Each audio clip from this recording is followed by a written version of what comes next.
think I got everything hooked up correctly. Welcome to Super Bitchin. Howdy, Jamie. It's the other Jamie and Jamie saying hi to you guys. We are wearing our country shirts today. No apparent reason. They're just cool. And we are too. If you didn't know. If you have to be told. So, since we're wearing our country shirts, I haven't watched this yet, but, well, I think I've seen it years ago. Buck Owens, Roy Clark, Pickin and Grinnin. But this episode actually had Jerry Reed, and we both know that Jerry Reed is cool as hell. So, let's start with some hee-haw, good kids.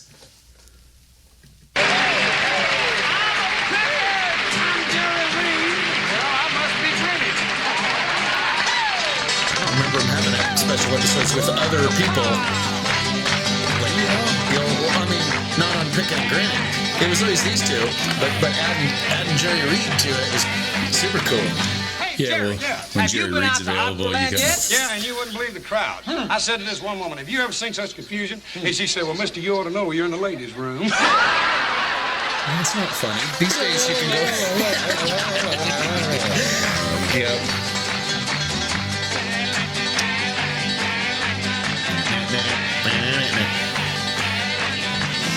Jerry, yes. You want to come with me tonight to a lecture at the auditorium? It's on sex appeal. No thanks. What? I already gave. No thanks, I already gave. I didn't get it. With a face like that, you never will.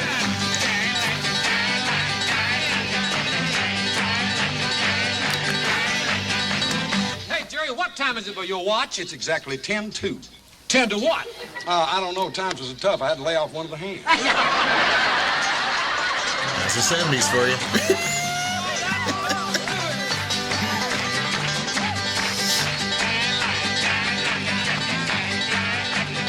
Yeah, I remember watching this in the trailer with my dad would watch it every Saturday night. You look like you need a haircut bad. Have you tried Archie's barbershop yet? Yes, matter of fact, I had. I was over this afternoon, but his hands was dirty. I just wouldn't let him cut my hair. Dirty? How disgraceful, Archie. Who ever heard of a barber with dirty hands? Well, it wasn't my fault. It just so happened at that particular time nobody had asked for a shampoo. The Hager brother behind him.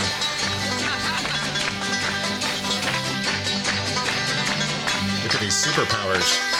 Oh, you mean with the...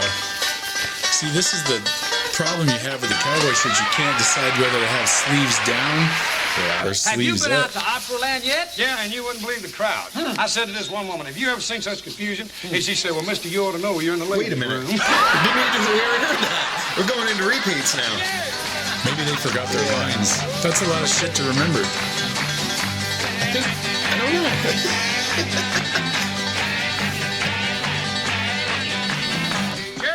You want to come with me tonight to a lecture at the auditorium? Yeah, no, it's they're on just sex repeating it. appeal. No thanks. All right. I already gave.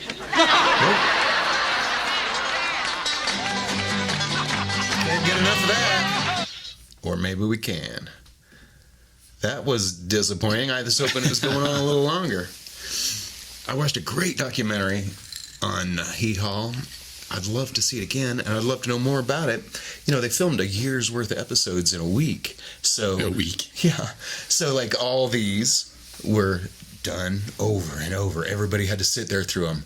And they were just getting, by the end, they were, stir crazy. All the bands, there'd be 60 bands, the whole year's worth of bands, sitting out in the parking lot. Road crew and everybody, they're used to sex, drugs, and rock and roll, even though they're country, but they live that way. It's Yeah, same thing. So they're out there. I heard stories about, Grandpa Jones and the big fat guy Junior, and all these people, getting involved with the groupies and rock stars and drugs and alcohol and all that. In between takes, it must have been a madhouse to do all that in a couple of, a week. I would think they're pretty pro, though. Everybody's super pro, yeah. They're super pro. Like, that's part of the deal back then. You had to put on the air of the big time party guy or whatever. But Jerry Reed, he had a gig that night. He had a gig the next night. Yes, he did.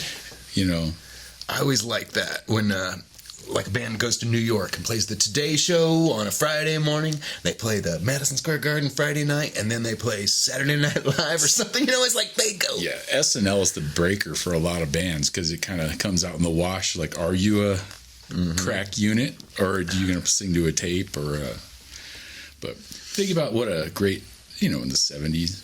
That's primetime TV back then. Hee-haw, it was big. Yeah, it was huge. They don't make TV Syndicated like that no more. forever. Yeah. I didn't like it as a kid, but now, I was, that's all that was on. It was like second to church in the grocery store for Right. me, is having to watch Hee-haw. But now it's got sentimental. Sure. Well, I think once you get older and have some whiskey and some broken hearts, it makes sense. I've had lots of whiskeys and one broken heart. Yeah. A bunch of times. How you like the audio? It's in binaural stereo. So put on headphones and you'll hear whiskey going through your brain. You can take the boy out of psychedelia, but you can't take the psychedelia out of the boy. So, Jamie here was telling me he recently had some pain. And, he was... Just your standard, every 3 years I go to the hospital and almost die of some ridiculousness that could be avoidable if I lived the good life and the clean life. But I'm here now, and I'm all right. A little sore, little stiff.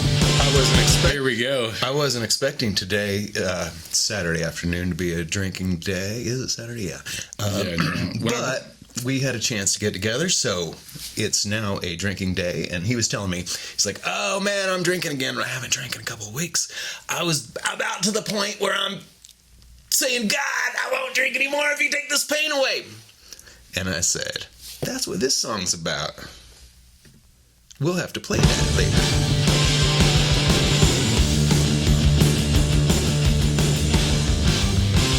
The worst sounding Black Sabbath album. You think? Yeah. I heard that cocaine makes you lose your high end. Yeah. And that they were cranking the speakers so loud that they blew the tweeters. And they mixed it with no tweeters. So they were turning up high ends that they weren't hearing. Well, plus, music had lost its way. And by this point, this was straight jacuzzi cocaine rock. Yeah. Like the passion was gone. It was converting into butt rock at this point. Yeah. They were just cranking out product. That's like their day job, Yeah.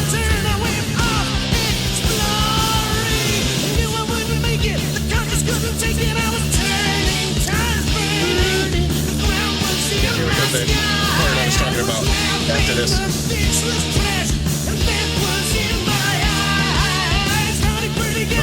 Never mind, it goes through two verses. What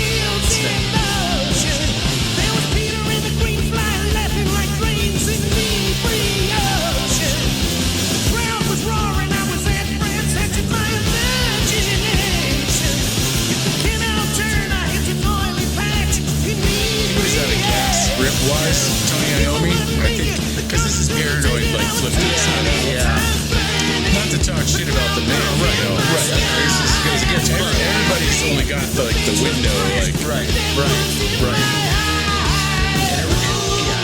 Here we go. Here's Mr. Miracle. Save me from someday. I thank you, Mr. Miracle. I won't get crashed again. Ooh, can you hear my lies? Don't you bother with this fool. Step into my heart. I don't mean to sound like... This is Ian Gillan. That's Ian Gillan. Oh. He only sang this one album. Alright. Yeah, it was... He was the Deep Purple. Yeah, but it was a failure. One tour didn't go so well.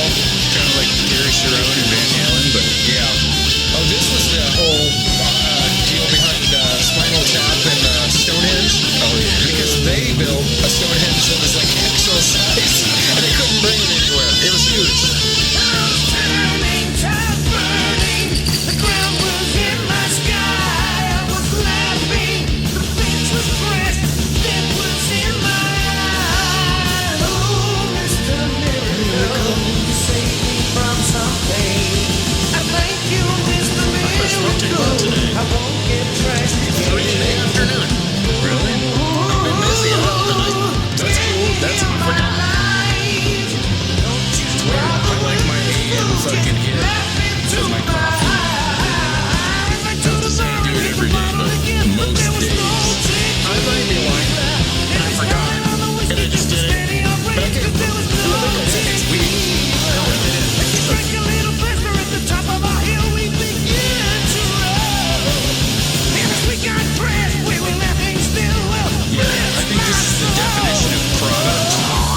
like, I like it, but it is not. Do you like it because you have nostalgic memories of the mostly? And even when it was new, I knew it wasn't as good. It was evil though. Oh, that cover is Yeah. And it was like, fuck, how can you not like it? Because it's metal. what year is this? 80? Well, that's a good guess. It's in there. Well, it must have been just before 80. Yeah. God, this happened quick because Dio was in right after. Right.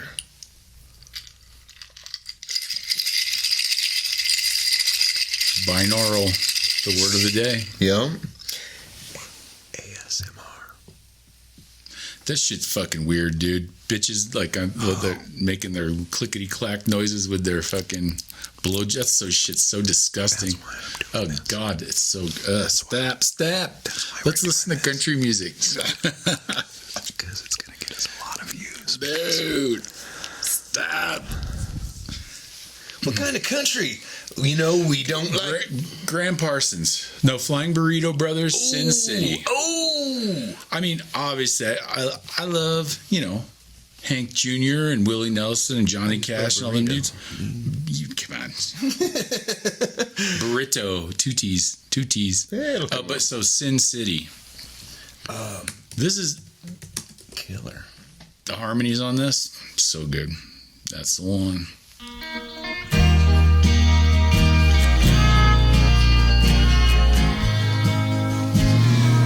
I do love good old alcohol drinking country. Dude, this is cocaine, fucking LA, fucking. This set the tone for everything. The Eagles and shit. There would have been none of that. This wasn't for this. I agree. I'll refrain from singing along, but fuck. Go ahead. And the words are so good. Boy, I don't know this. I don't remember hearing it. So excellent. I'm happy to hear it.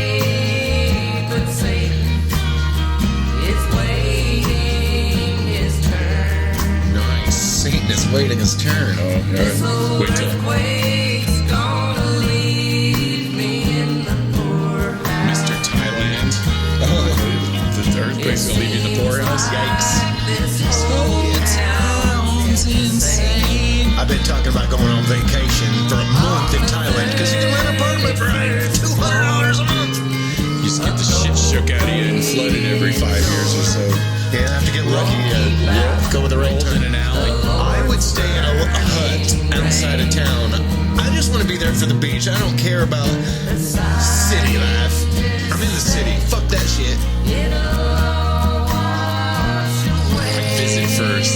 Well, that's my point. I'm going to visit for a month. I'm not going to move there without selling everything first. Oh, come on. You don't want to sell all this. It's making me so much money. Your ship's gonna come in, bruh.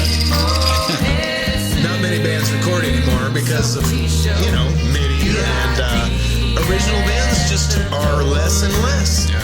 We see more cover bands. Tribute bands are the ones that make the most money, get the biggest crowds. Because we're dealing with a generation that came up and they have no heroes. They have no heroes. We were very fortunate to be our age because we lived through two of the best eras. Not only 83 to 88, but 88 to 94. I was going to say, but let's start with 71 to... I was born in 74. I was born in 68. Oh man, fuck yeah. You're looking good, man. You're looking good. Thank you very much. So let's see here. Yeah, whatever. But anyway, I would say like 70. Let's say 74 to 86, and we're done. We can stop all other music. Well, And be happy. 68 to 74. I mean, you got like 63 to 68, 68 to 72. We don't want to miss out on all that. Because all that Led Zeppelin. Well, they did their best work by 74. Yeah. But Van Halen set the earth on its 78. axis in 78. Like, I mean, you also And 79. Funk rock wasn't really my bag when I was a little kid. It just seemed like, I'm a skater, punk rock. But Van Halen is my jam, dude. I fucking like the Van Halen. Same here. Same here. I mean, Yeah, they brought girls to the party. And they were fun. well, he just set the instrument on its ear. Oh yeah. Not to get off track.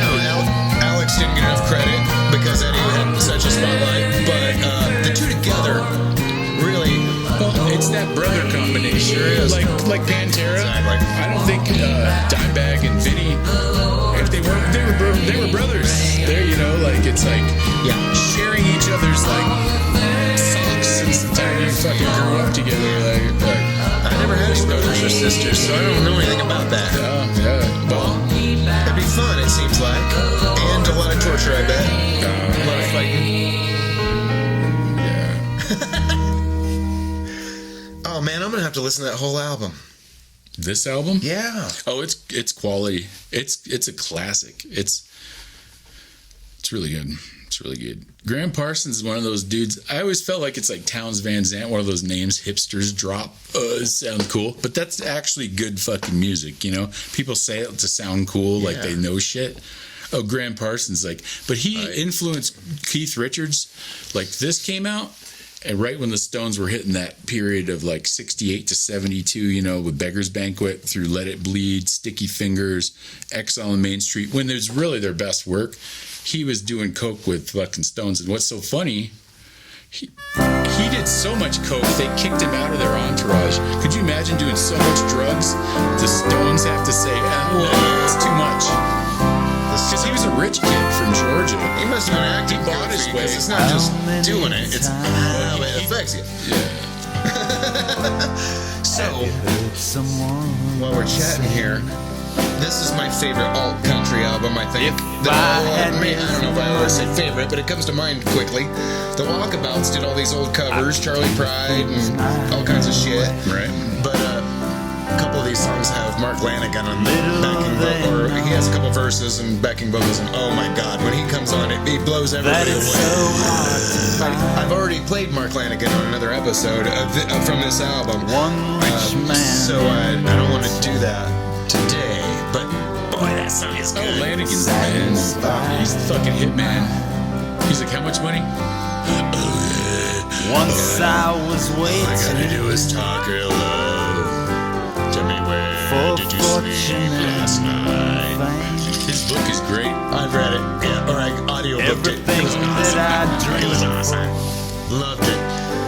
Great read on an airplane, I gotta tell you. Man, he was making a comeback and getting himself together at the very end, and then he croaked. He had 9 lives. Yeah, he used him up for sure. Lived like a dog. I mean, how many eras? Have you ever listened to Screaming Trees, like Love in the 80s? Not Not like I really lost you. I love that album more than the rest. No, I do love that album, but I did have Invisible Lantern, and I had Uncle Anesthesia, and I'd heard. You can see, but like their 80s shit, Kurt Cobain was not created in a vacuum. His vocal phrasing, like he worshipped him. well, He worshipped him and the Melvins, yeah. Well, it was Lanegan, Dylan, Carlson, and Kurt Cobain were fucking. Kurt Cobain was like the little brother figure. Yeah. But they'd sit in the fucking living room in Washington in some shack, banging smack and fucking listen to Lead Belly. Yeah, it seems these days everybody is a jingle jangle fucking alt country band now. I'm really tired of these husband and wives. Not to get controversial, we're gonna take our show on the road, baby. I just noticed that my hair looks pretty good today. Hair brought to you by Larissa. Larissa, my friend Larissa, she's always doing natural shit. She's so natural that she drank her own piss for a while. I figure I better embarrass her before she'll never watch this, so she'll never hear about it. But anyway, she's a good friend. And she will try any health trend. And it's great. She's like, let's see if this works. And And she's honest. I think the piss drinking thing you need to save for New York. But say a things fucking garage for fell on you, you're trapped under Yes. concrete for like a week. That's when you say That's the nutritive fucking benefits of this. That's probably a good idea. Other than that, I'll But I leave mean, the she's won soul. state champion bodybuilding, so she's. It's not just to let you guys out there know she's not ridiculous. Anyway, it's just friend. Where was this going? I'll leave the soul. Oh, it started with my hair. oh, the hair there. Yesterday, we went to the RV show together. She's looking at RVs and wants to travel, and so I said, "Let's go have a good time at the RV show." That's old man fun anyway. So we went, and she said, "Hey, I made this new shampoo. You want to try it? Feel how nice my hair is and all this shit." And it's like, it really does look pretty good. So she gave me some shampoo, and I look pretty good today myself. That's it. That's that story. Is your piss the secret ingredient? Am I good? Couple dribbles. I wouldn't doubt it. You know what the best shampoo is? Wouldn't doubt it. You know what the best shampoo is? No shampoo. Really? Water. You know that? Yeah, no, like, obviously you gotta rinse the stuff out, but like, Sometimes. dude, I know everybody's like, Yeah. that's great. You don't wash your hair. It's like, Was I the just dirty rinse end it. of winter. Oh, this whole album is fucking good. Because you got all kids. your natural oils and You whatnot. do. There are people that don't even take baths for months. And when, Well, that's kind of like Henry VIII kind of shit. That's kind of gross. We have this technology called plumbing. Yeah. Or do it. Could you imagine cowboy days? cowboy days. You like roll up in some bar. Oh, hey, we're living them. like no, but like some bar, like fucking. She's looking pretty cute, but I mean the hygiene. Like Oh I just my God, use the smell. Yeah. like I don't know. But if you don't know I any got a different, pocket full of posies because if you don't know any different, you know, like everybody was just gross. yeah, they were gross. Them wagon trains and shit like that. Like, That'd be crazy. Yeah, going across country when they hit Colorado, it's like, oh, we gotta stop. that's why they made We Denver. gotta stop. They're like, oh my god, they're like those fucking mountains. They're like, fuck. Ah, shit. Turn back. Yeah. We got to Evergreen and came back. Could you imagine though when they first rolled over and fucking saw the ocean when they hit California? Oh, fuck. It'd like, I remember doing it in a truck. Oh, yeah. A couple times. Like, Oh, God. it's just magical. Could you is, imagine it like is. after grueling it through America and then you roll up on the ocean, seagulls. Oh, man. Dude, like it must have been like heaven, you know. And like the touring party. You know, people had been there before, but they're like, dude, you just wait. They're like, I'm gonna kill you or die. Like this is like. You know. In '86, I rode my motorcycle to it was a '78 Kawasaki KZ1000 LTD, and I rode it to California. I stopped in Utah or somewhere or another and slept one day, but it was a hell of a drive. Nothing but me and my clothes out to California. Hell yeah. But I'd never been to the ocean, so wow. I had a motorcycle, I had nothing else, and fuck, it was so cool. Creepy. Worked at some record stores. Adventure. I worked at Tower Records and Warehouse Records and Subway Sandwiches. So I never got to do that much, just to try to live. Yes, just surviving. So I've been playing. I picked the last couple songs. I usually let the guest pick them all, but I've just been like, I got to get this out. All right, I got one. I don't. You The want to type Burrito it in? Brothers were good. Here's this. I got it in front of me. You want it? I'm gonna play. Burrito, Okay. Burrito Brothers cake. This one is Hank Jr. It's called Outlaw Women Live. All This right. this is quintessential 70s fucking outlaw women. Oh, what was that name of that movie you told me about? And we watched. We got to hear the live version though, because Yeah, we'll find it. When you were over last time, we watched a clip that had the James Gang. Country. Zachariah. I gotta watch that whole movie just to see all the other. Well, so performances. you got to see the. Did we watch the intro? Because the intro is that Desert the one? Rock. Keep going down because there's a clip of him playing it live and it shows just what a badass he is. I think that's it. Yep, 1980, good old 1980. Sabbath was doing their thing, and this is so bad, bitchin. Can you imagine? Wait, let's stop for a second. 'Cause And listen to the 1980 is words. God, 1980. I was Back in kindergarten. Black was Kindergarten. 1980. I was going into first grade. I didn't know my. I was 12 already. Yeah. I didn't know. You're holding up pretty good, man. I didn't know you were that fucking old. 68's the best year for everything ever in this country. I'll be 68 cheer soon. that up. Thanks. Dude, all the best rockets had been invented. All the best cars had been invented. We peaked in 68. It was all downhill from there. But this is quintessential. Awesome. I can't wait. So yeah, anyway, that movie, that Listen to the words, Zachariah too. movie, and that performance from the Chains Gang, I hadn't seen that, so that was great. Wait till you see the opening credits scene. It's desert rock before there was desert rock. You'll see ACD. Well, to get tangent. I mean, well, even their scene, out in the middle of the desert, it was something new. I never really got into Hank Williams Jr. Everybody around me, I lived in a small town in Illinois, and everybody wore their T-shirts and talked about him. And I wasn't familiar because I was listening to rock. But now that I'm old, I think I might appreciate it. Don't go for that old stuff anymore.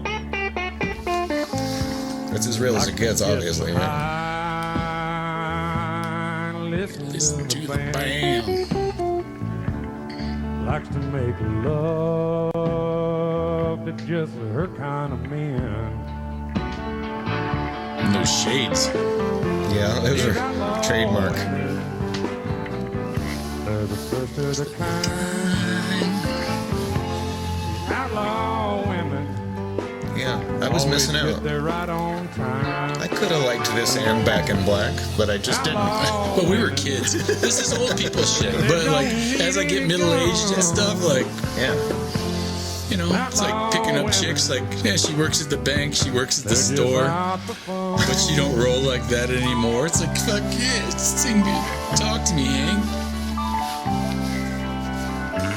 Look at that. I always say the word restraint. If anybody watches this show or anybody records with me in the studio, it often comes up, show restraint. How much restraint is shown in a band with that many players? Well, they gotta play for fucking a couple hours, so they gotta pick and choose. They're not gonna come out below their. No, everybody. Look how many musicians are on the stage, though. They are keeping it.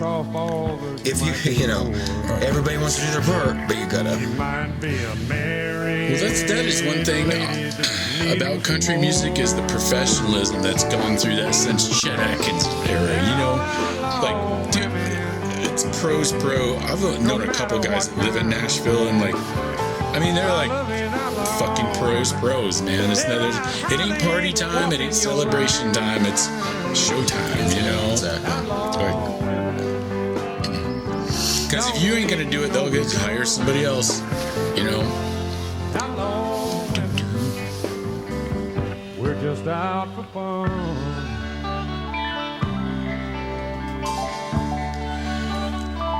I think it's pretty neat how he came out from his dad's shadow, because so often you see it in sports, you see it everywhere.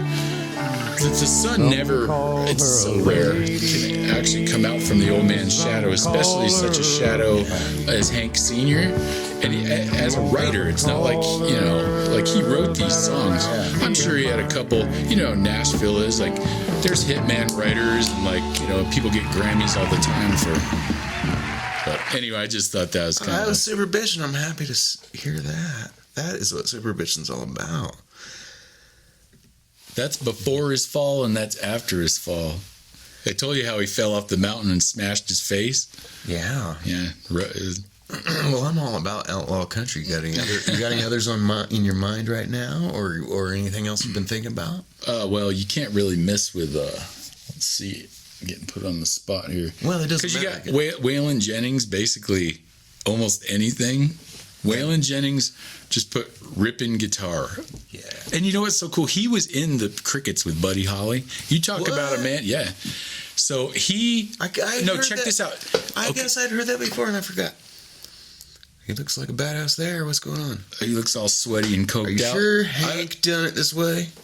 24 million views. Try it. I've never heard this song. I think I know this one. I think it's very commercial. You want to go down? Let's go down because I like his live. Like, cause he was. Yeah. Let's just how about just go live? Live. No, but so he flipped that coin with Buddy Holly for that spot on the airplane. Whoa, yeah. And could you imagine? Because if Buddy Holly would have lived and Waylon Jennings would have died, it would have been arguably changed the history of music in the world even more. Because Waylon Jennings was, I mean, country was him, Hank Jr. Yeah. And fucking Willie Nelson were like, yeah. You know. But anyway, right. Live in Austin, Texas. We'll see. People usually bring their A game for Austin back in the day. Yeah, it's April 1st, 1989. They'll be fooling I'd you. like to go earlier. Though. Okay. Earlier would be fun. 78. Oh, that's 78. Yeah. Let's do it. Okay, here we go. Random fun with a leather-bound Telecaster.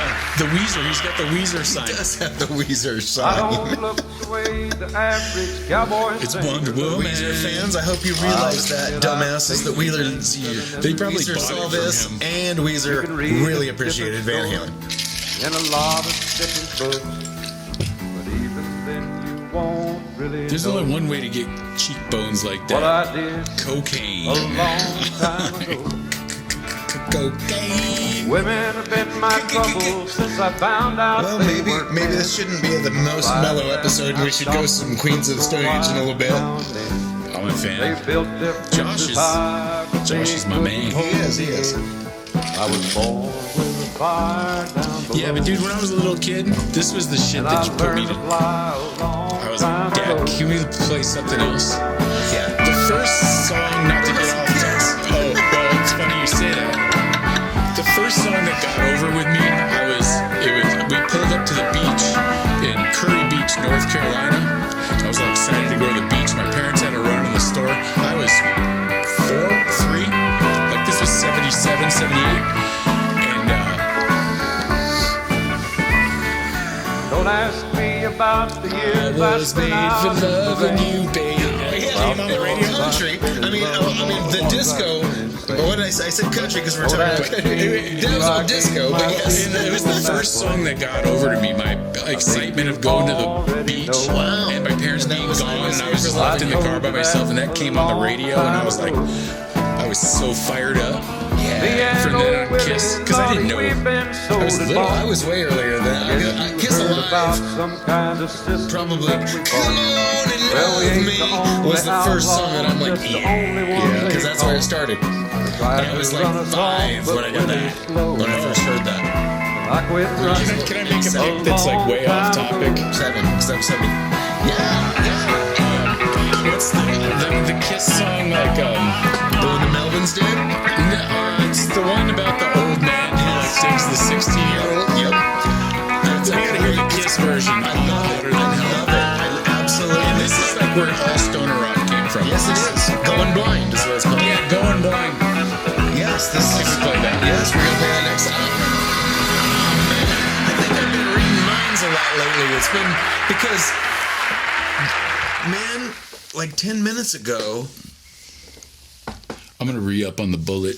I got some kind of ESPN. Like 10 minutes ago, I was thinking, God, something from Hotter Than Hell would be. Dude, I love that fucking album, dude. That's the thing. Going back later, I love Kiss is so badass.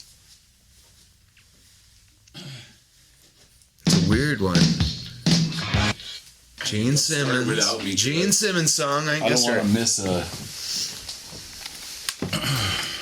All right, I guess we're back. We are That's back. probably where I put the cut. And I'll do a little ASMR funness. There's girls that'll sit and eat dinner, and they'll get 5 million viewers. Smacking on their fucking food. That shit's disgusting. Ah, yes. Anyway, Going Blind by Kiss. It's the source. My first kiss was not my first kiss.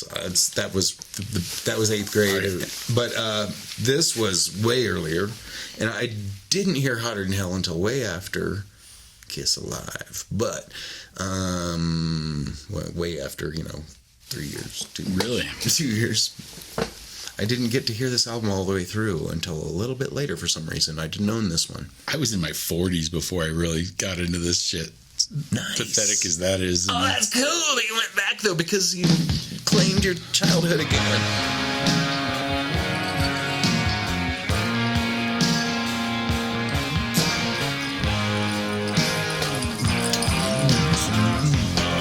Ooh, this one. My first whiskey was an old-fashioned.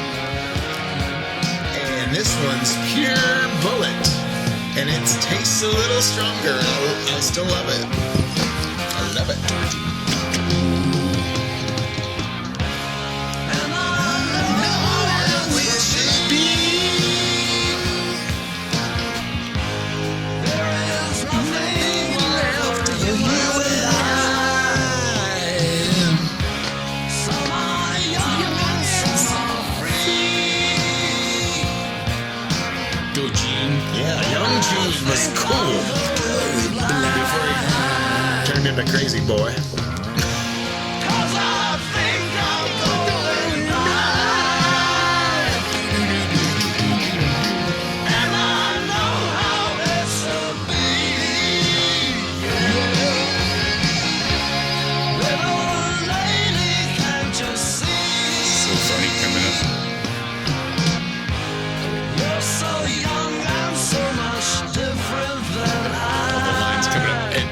Was going to get rid of him. Paul's like,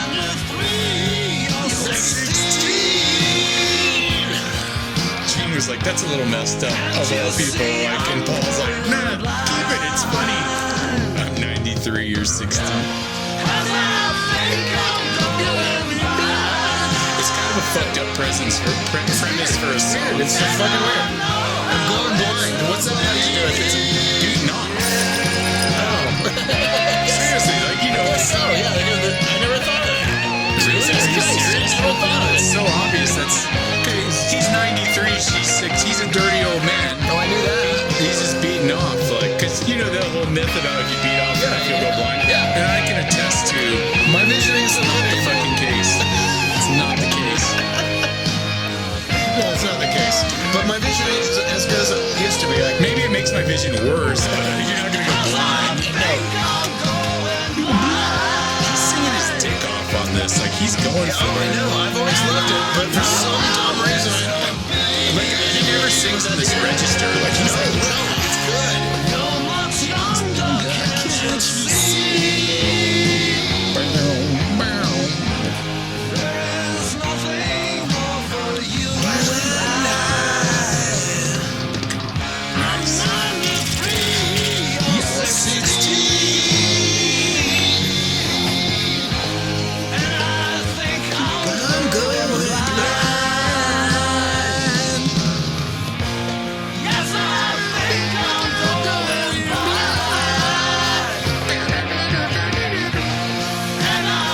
On stage, Fenders in the studio.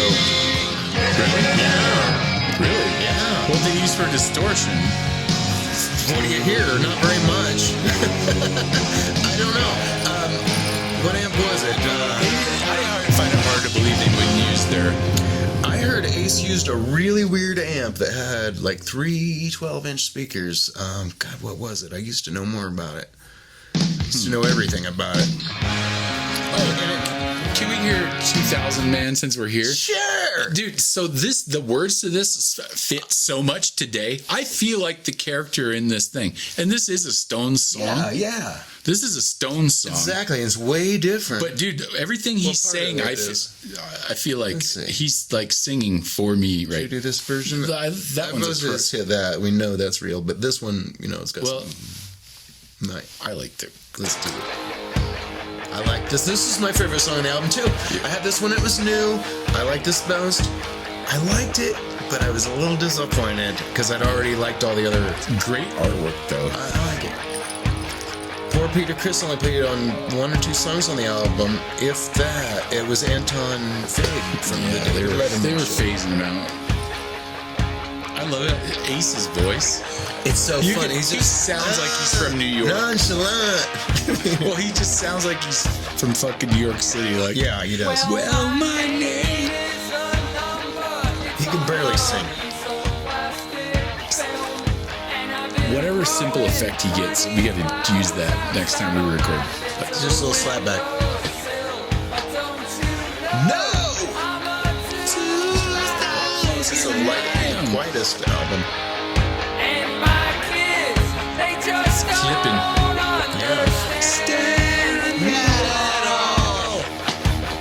Well, no, but that my name is a number on a piece of plastic film. I feel like it's modern life.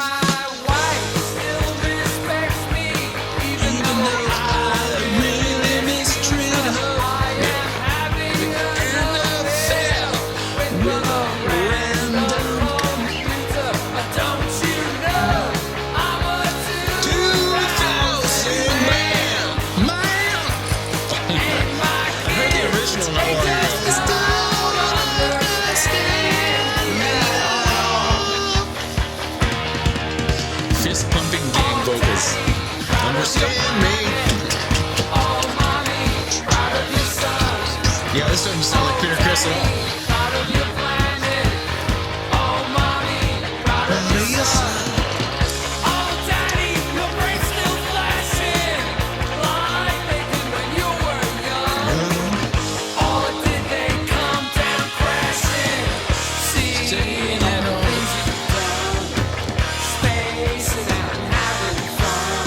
Spacing out and having fun. Simple. Ace is from, what was it, Jendal? The planet Jendal, I think? He had some story.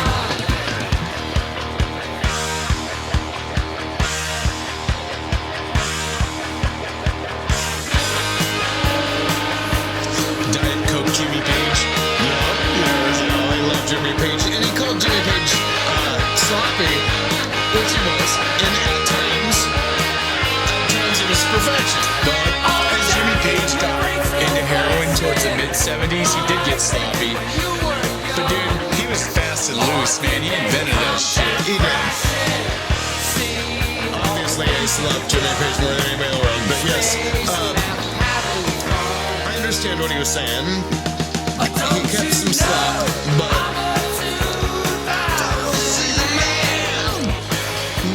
yeah, this was a cool song.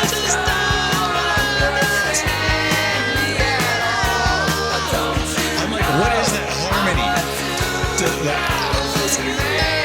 It's like the gang vocal. You're doing a good job, but you're not hearing Paul's voice really come through. It's weird to not hear Paul.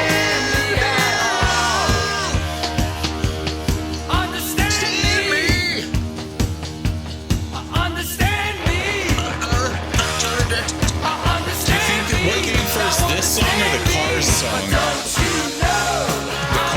The Cars, like Just What I Needed. Like, It was earlier than this.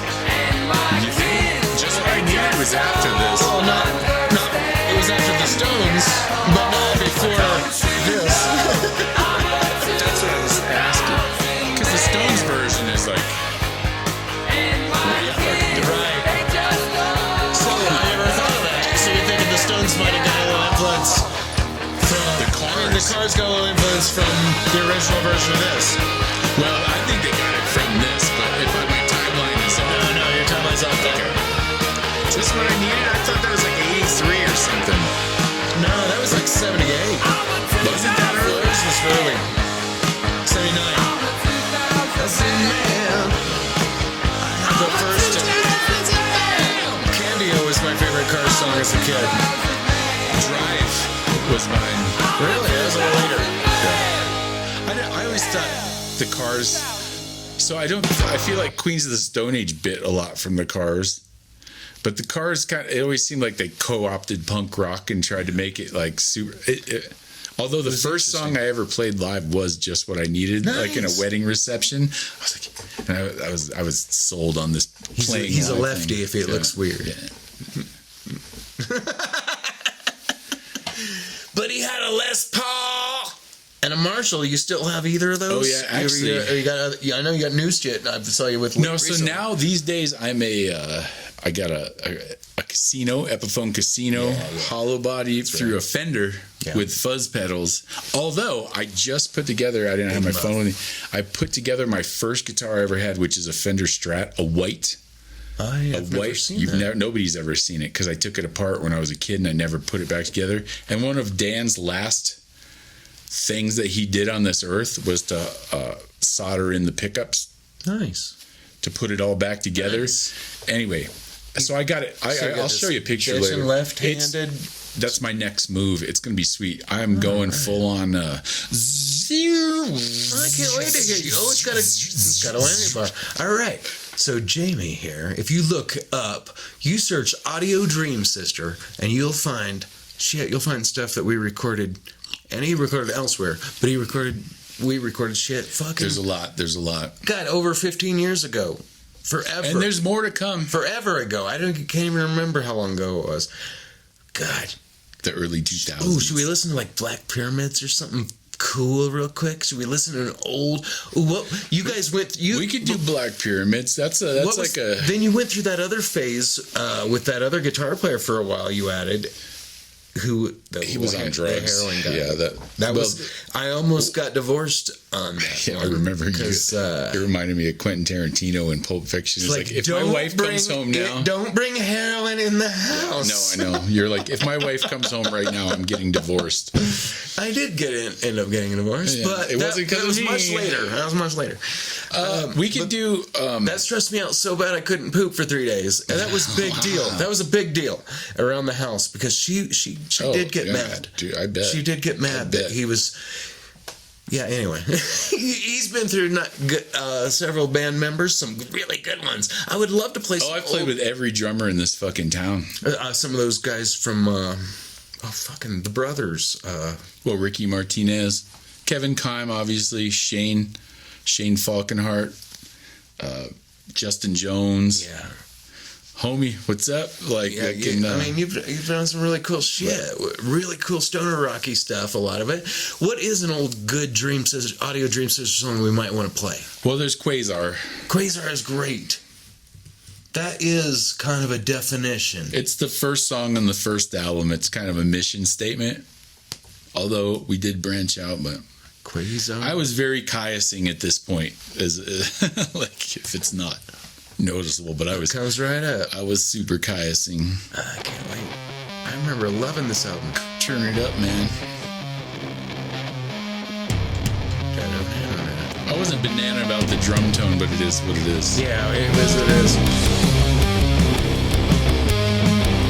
No, that's all clicky and shitty. Yeah, what's going on in there? We taped quarters to the kick head. Just kidding, we didn't do that. Actually, we could do a side-by-side. Yeah, let's do another. We'll do one produced by you after this. Oh, no. People will criticize that. Because there'll be shitty stuff about that, too. But this is all still good. I loved it. Audio Dream Sister was a big deal. You played the coolest bars in town at the time. Scott Campbell hooked us up. We were like the golden children, but I drank too much and did too many drugs. Ruined it.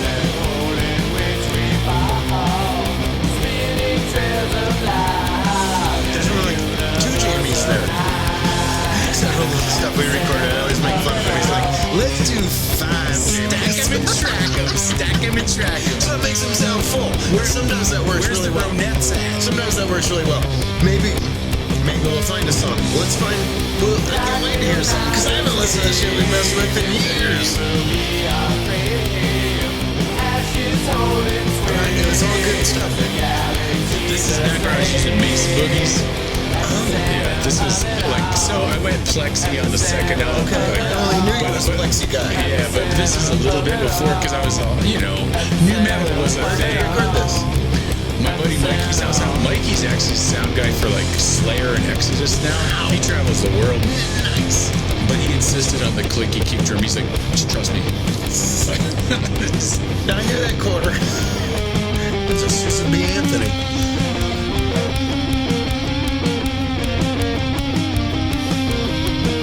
Countrified. I'm not looking up at the camera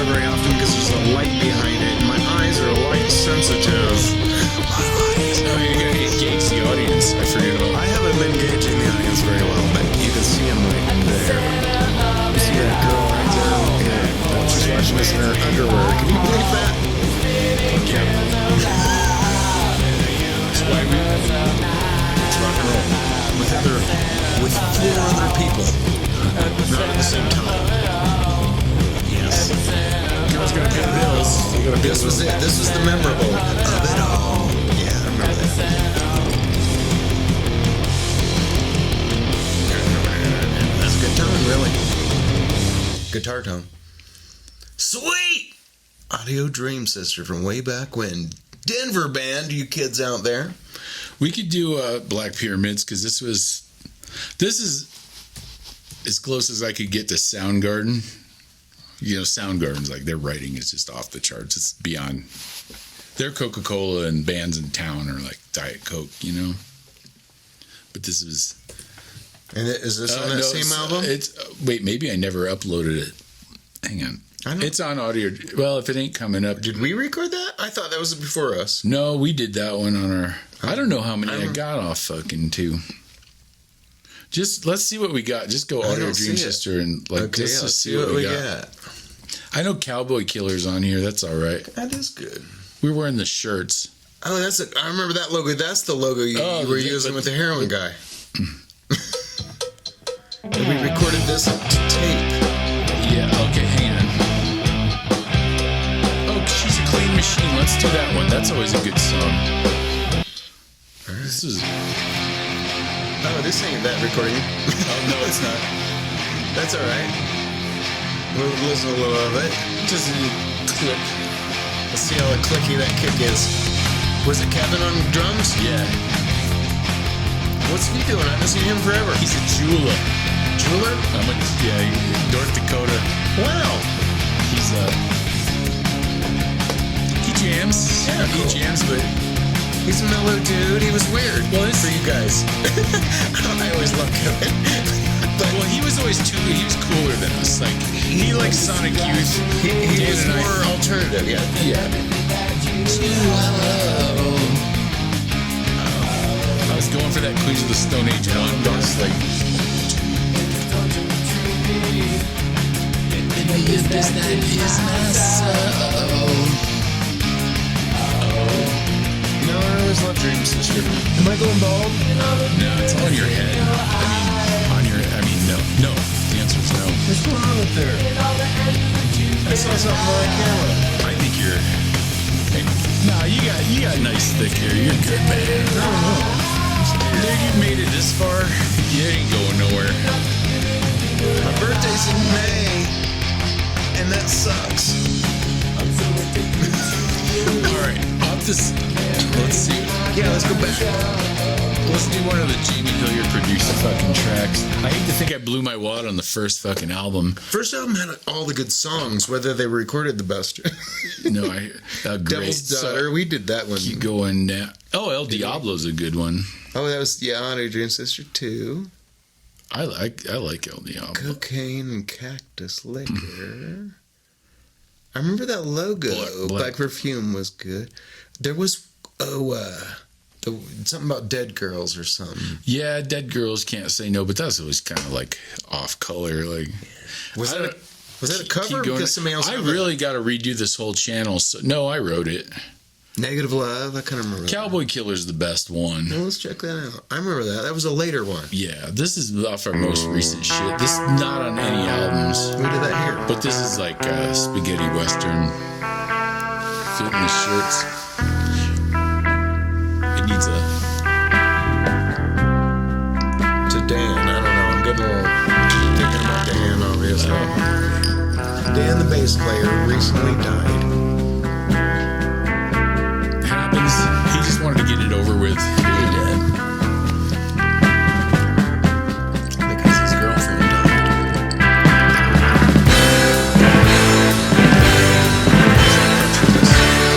It's the bass. It's my dad. Let's play that.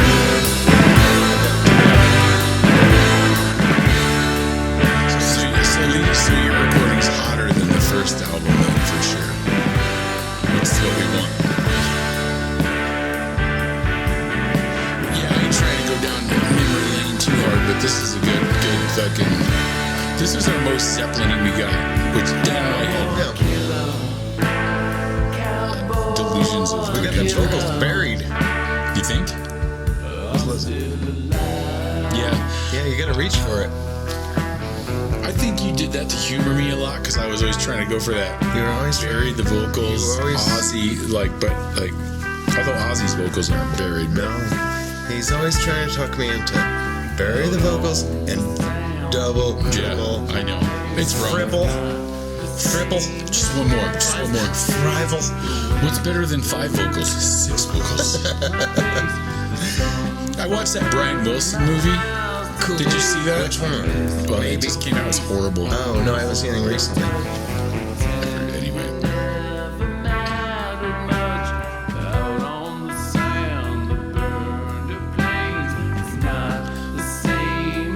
It sounds like your vocals are all on the right channel on the left. Is that weird? You know, the thing is, here's the deal. I'm a moron. I take you give me these beautiful recordings, and I take them home and try to put them on the internet, and I fucking fuck them all up somehow. Right. Listen to something else. This doesn't sound right. I do like. But it is on my plan though, dude, to like go through and There's Dan. Yep. This is his. Ampeg and Dan. That Ampeg's sitting in Janelle's fucking living room now. Oh, Just for the time being. she's pissed off about it. No, Is that what you said? she thinks it's a cool decoration. It is a good. It's better than Christmas tree. You can stick it up all year. But maybe the whole right hand thing is because I'm hearing this too much on the right. I think I might have a short. I'm hearing this song more on the right than I am the I left. don't think I have anything in the right phone. Really? Something ain't right. So I'm hearing everything in the right, nothing on the left. Well, it Yeah, depends. the chord goes on the left. The chord goes on the left. I do it because when I'm recording at home, I don't like the cord getting in my shit when I'm just drumming. So I put it on the right. Oh, okay. Most headphones is this kind of traditional thing that it's on the left. It's a pretty sick tone. It is a good tone. Let's turn it up there a little bit. The guitar tone. Good job. There it is. It vibrated itself into existence.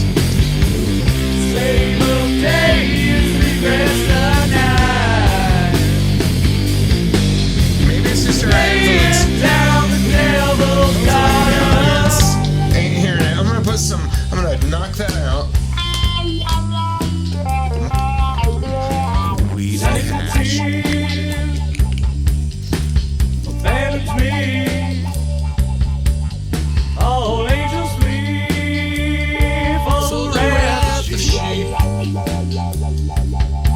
Good job, Dan. This was Dan's song he was singing.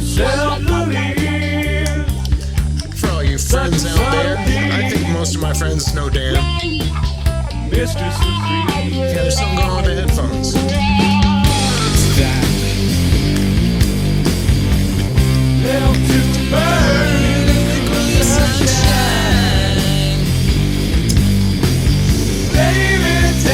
It's working. I'll fuck with that.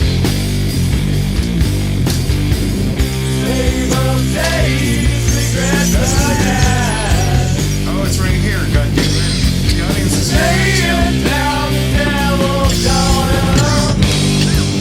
Fuck. I had to switch cables. Something ain't right. Do you need to pause? Maybe. I think it's this fucking thing.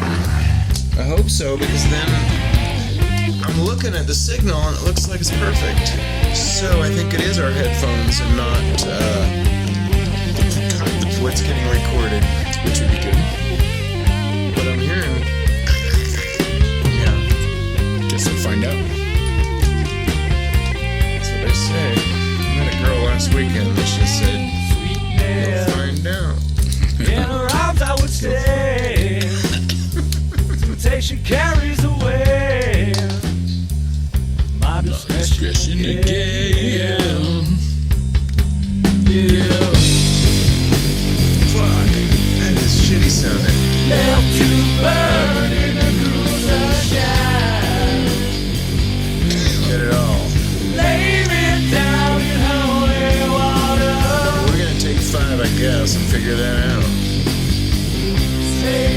days regress the night. Laying down the devil's daughter. For a second. Laying down the devil's daughter. For a second. I don't know what's going on. I don't want no maps. Laying down the devil's daughter. It's like I want to Where are we? St. Louis. Oh, he thinks we're in St. Louis. I don't know why. Oh, dude, I gotta, before you fuck with shit, I think this is one of my best guitarist shits. Oh, it's gone. I accidentally hit it. Goodbye. Oh, well. You did something good. I did a fucking feedback solo. Like, it was fucking, I was pushing it. We were out there. God damn it. We wrote this one in the studio with you. You were like, hey, man, I'm on the clock. You guys can do whatever the fuck you want. What time is it? It's 6:15? No, Or 4:15? It's only like I could barely read that. See, my eyes are so bad. I think I need surgery. Are we gonna? My eyes used to be perfection. Well, So you know how I'm you getting got something. older. You were talking about Queens of the Stone Age. I was talking about Kyuss. Caius. If we did like Gardenia versus Mailman by Soundgarden, like the head-to-head of like, you know, like the duel of which is the best, toughest ass riff duel, like tournament. It's almost a tournament. Yeah, Gardenia is like my first offering. This might win the fucking whole. Boy, Caius really did affect me. Big. Everybody else went new metal. That's when I went Caius. Well, this was during Nirvana. Things working. No, I'm not getting anything out of my right ear. Cheat sheet. I want to see if it's recording in the other room.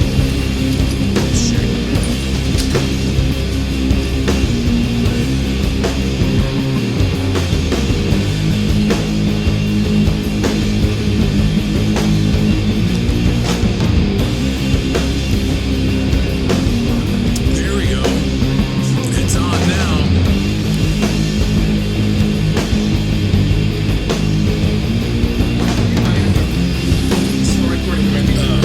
Now I remember why I drink Coors Light.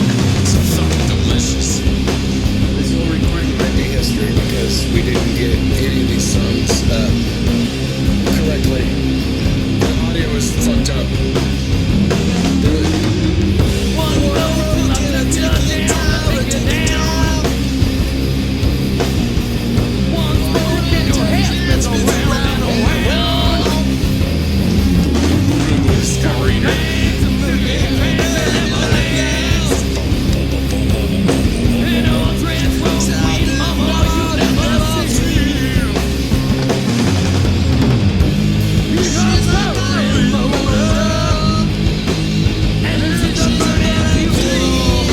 Hey, have you seen old Harry around? From He's a family man. He still plays though. Nobody sees Harry. Harry's a myth. But I'm sure in his basement he's got so many kick-ass riff tapes. I love that kid.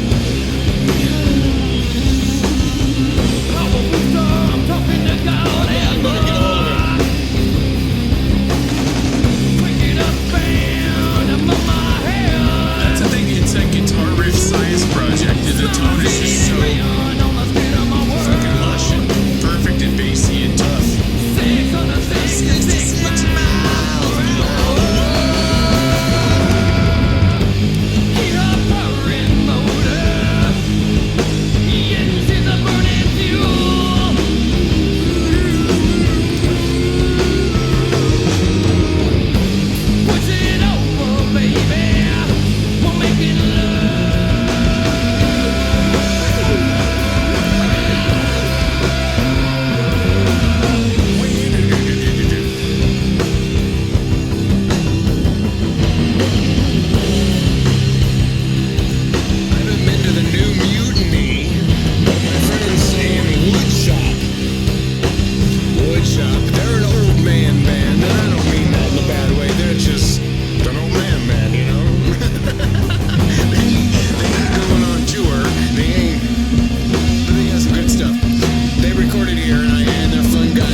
City. Something's weird. Fabricated. I can't tell. I don't know. Something ain't right. God damn it. I hope this No, but the fabricated effect sound. Oh, there it is. There it is. this whole episode might be screwed. What's it? Oh, remember when we went and saw, remember Jeff Johnson? When he mixed the Rat Band the other night? Dude, like sitting in a club with Jeff Johnson mixing sound. I don't know what secret salsa or spices he uses to make a regular fucking club PA. Like, I know. it was like Jeff rocks.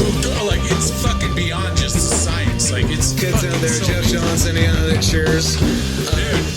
Jeff embarrassed me the other night. He goes, "Hey, come back here," and I go back in the. I'm standing behind the board with him, and he goes, "Go ahead." It sounds fucking great. What am I supposed to do? You're a recorder. Exactly. I could go. Let's listen to this twice. Let's do take two. I feel like they're two different things though. They're two different trades, like live sound and recording sound. It is. I mean, obviously, some people can do both. They get it, but It's a lot of work to do live sound. You gotta be on those, bring up the reverb tails, and well, dude, his drums and bass that was the sell for me. Like it was so fucking punchy. Yeah, like it was like wow. It was kind of like clear. Jeff is one of the best sound guys in Denver. Jeff Like you Johnson. feel it in your fucking chest, but your ears aren't blown out. Like it's like fucking moving here. Like Last week, actually, Jeff, when we were goofing off, he told me, he said, "Man, one thing I always remember about you, and though we've known each other for 35 years, he said a couple of years ago, like 6 years ago or something, I posted something about Jeff Johnson's the only motherfucker that pans the toms, and you can fucking hear it live. Yeah, you hear it. And because they pan. Yeah. and a lot of local guys don't put a lot of effort into. No, they're like, yeah, the guitar, the fucking punk rock gets to it. No, Jeff looks as Cares. Jeff cares more than anybody. He has for 35 fucking years or more. Started off as the monitor guy at Bangles, I think. That was his big deal. And then whatever. But super good. I'm done drinking. I gotta sober up and go to I think I'm gonna go ahead and go to 2 rock shows tonight. I think I'm gonna go ahead and go to the Old Man Band, my friend's woodshop, and the Mutiny. That'd be fun. I haven't been to the new Mutiny wherever I don't even know where it is yet. But I'm drinking a smoothie now. I got a smoothie in here. I got raspberries and blueberries and I'm gonna finish this Coors Light.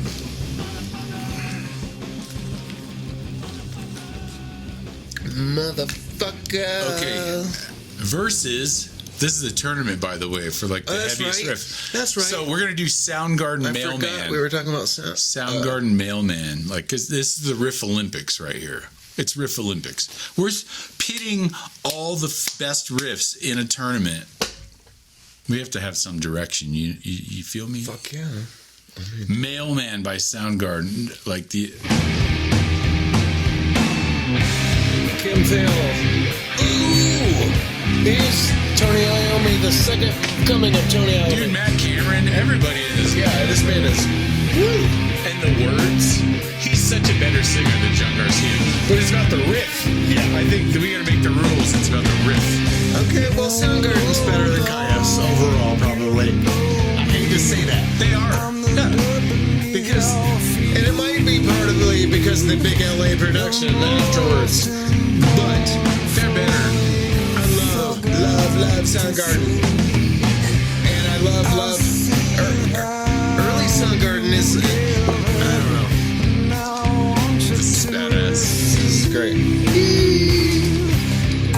Okay, I'm just gonna listen. This is knocking my ass off again. I love this album.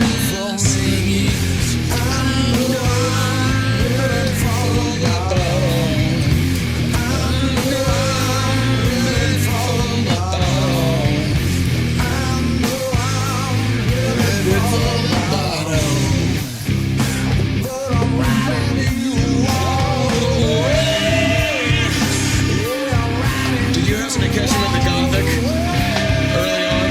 Soundgarden? Yeah. I saw him in Detroit.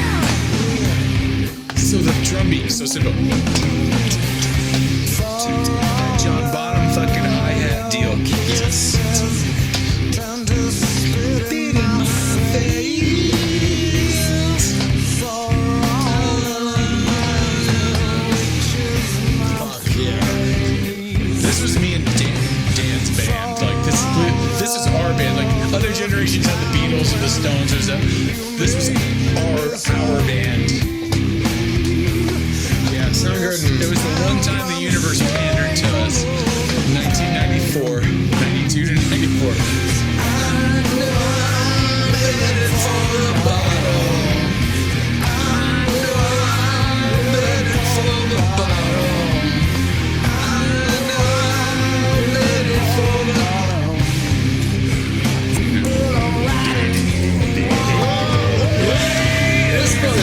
This album.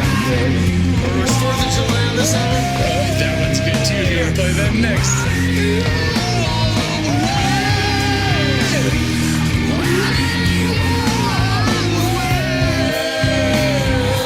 Good distortion on the vocal. 4th of July is, I love that fucking song.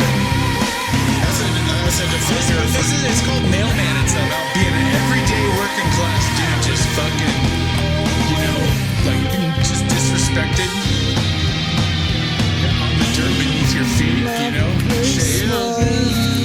I was reading something about, you know, and it's obvious. A male in today's society, you just get complimented by a female, and it's like, that's so rare, you might fall for it. It's so crazy these days. That's a whole other topic. But I think you know what I'm talking about.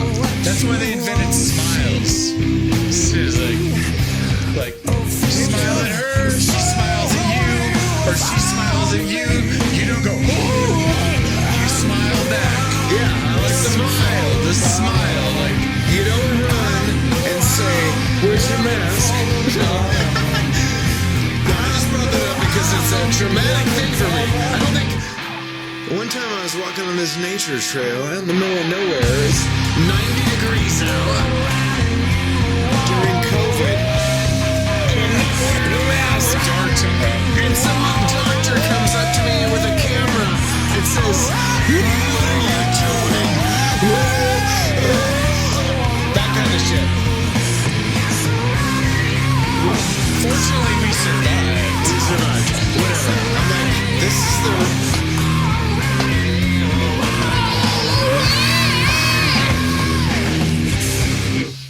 4th of July. 4th of July. Jesus.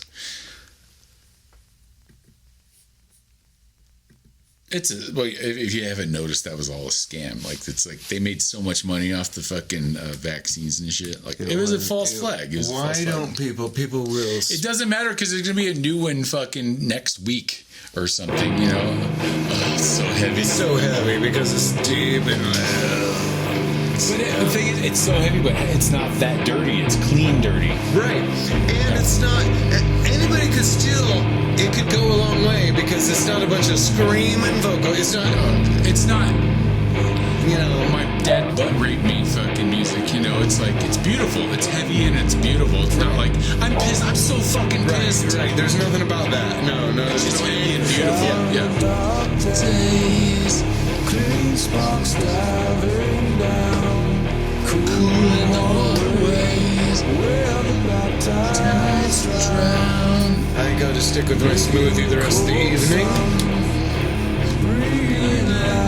His words, poetic. Fuck Jim Morrison.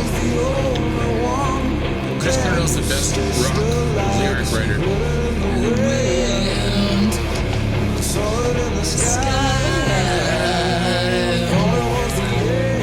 Fuck, I'm on. Drink it all. Do it. Give me that. Give me that. Give me that. Your restraint. Yes. They wait to add another layer to the onion. Okay, here's the drum layer to the onion. It's just building anticipation.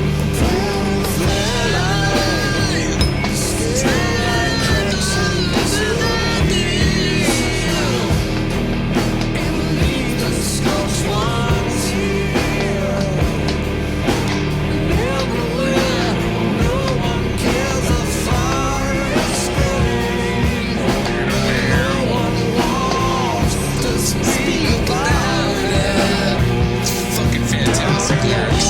Yeah, that's a bad. This is the Soundgarden.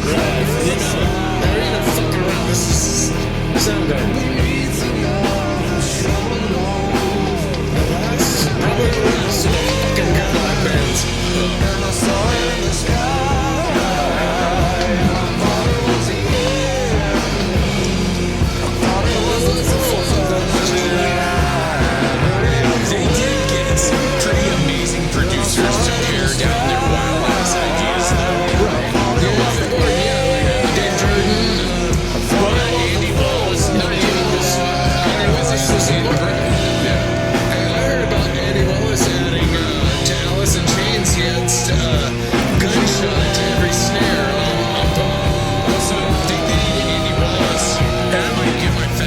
fucked up, but Nirvana, Nevermind. Butch Vig handed the record company the fucking pile of tapes, and the record company's like, what's this fucking shit? This is shit. Right. And then Andy Rhodes, this is 1990 money, $100,000 every day to master one track. And behind every damn roll of film, he's putting gunshots, he was putting in like synth feedback. He went through meticulously to every track and beefed it and goosed it and made it Tom Schultz. And that's why Kurt Cobain didn't like Nevermind or didn't love Nevermind. That's why every frat boy from here to fucking Mars thought, this was so crisp and production. $100,000 a day for 10 songs to salvage that shit fucking mess and make it was like a Boston record with angst. Right. You want to blame Butch Vig? I don't know. Well, he did a great job tracking it. But like the record company wanted, you know what I'm talking about, like Boston first record, like chrome plated fucking records, like holy shit, like just where the Nirvana was so crisp and clean, you know. This is too. Yeah, I heard stories from Butch talking about like I had to find them to tune their guitars into the intonation and stuff. And Billy Corgan's big deal is that layering of different guitars and textures. I don't want to scream over this music or nothing. We'll look at the So you know, but like so Billy Corgan takes a lot of credit for Nirvana's guitar sound because have you ever seen that clip of them doing Drain You? It's like, well, here's a Mesa Boogie in his guitar, and he would trick Kurt Cobain into doing extra takes. Because Kurt Cobain's like, I just want to do one raw take. Right. But they got the layering and shit like that. Can we play Drain You by Nirvana next? Yeah. That most of that Nirvana stuff was played from old Mesa Boogie. Right. Early. Well, Nirvana, his live rig was a Fender Twin. Like all that before, like everybody was like, giving it, electro harmonics, No, it was a Fender fucking Twin, and he outed the jack into a Marshall cabinet. Like just a basic ass butt rock cabinet. And that was his rig coming up through. Or the 1960 75 watters.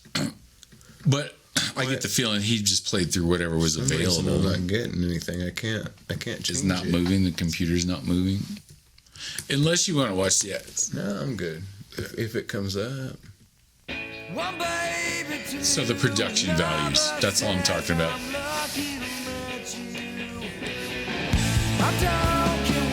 Not as loud as I would expect. No. It's great though. I love but it. Everybody has a volume knob. No, and at the time, this was my favorite album. Absolutely. He was obsessed with women's like reproductive capabilities. No, but this is like the baby thing, like in utero, and it's like a theme. Like he's like, but he's like bizarrely obsessed, almost Jack the Ripper style. Like I feel, like I mean, it's like such a weird fixation to get your lyrics off of. Bob Dylan was all about social change and shit. And Kurt Cobain's got like my mom's fallopian tubes or whatever. What year was this? 91? Well, this came out in 91, but they were recording it in 89 and 90. Like it was in the works. I remember the first day I heard it. Oh, it changed everything. It killed butt rock in one night. It's fucking blade. It was like, it's like, we're going home. Well, like, what was it? Slave to the grind and fucking and Warren's like Uncle Tom's Cabin. All the butt rockers getting bluesy. We're getting heavy out. But like, you had Alice in Chains lurking in the fucking deal, and then Nirvana came out and it just was like. Just, you guys are done. Yeah. All right, all you New York dolls, makeup rock, fucking fruitcake, whatever. Yeah. See him, hairdresser rock. Bye. Later. Yeah. Can we wheel in? I need a cashmere, fucking cardigan. I need a flannel shirt. I need a Yeah. Seattle or nothing, and it's got Well, but Seattle was the good band. This is short-lived. They were all good. Alice. I don't like Pearl Jam. We're such posers. I don't care much for Pearl Jam either. At the time I did. I saw them a million times. I saw them at the Glenn Miller Ballroom early on with the Buckpets. Do you remember the Buckpets? I don't know what that is. God, that's something I'd love to play then. Cool. Do it up. The thing is, he took the noise of Sonic Youth and made it accessible. Exactly. And one of Kurt's favorite bands was Cheap Trick. Oh, he loves a good he loves a good hook. Yeah. A great sing me a chorus. Don't bore us, get to the chorus. Right, and the Cheap Trick's favorite band was Beatles. It's very Cheap Trick, yeah.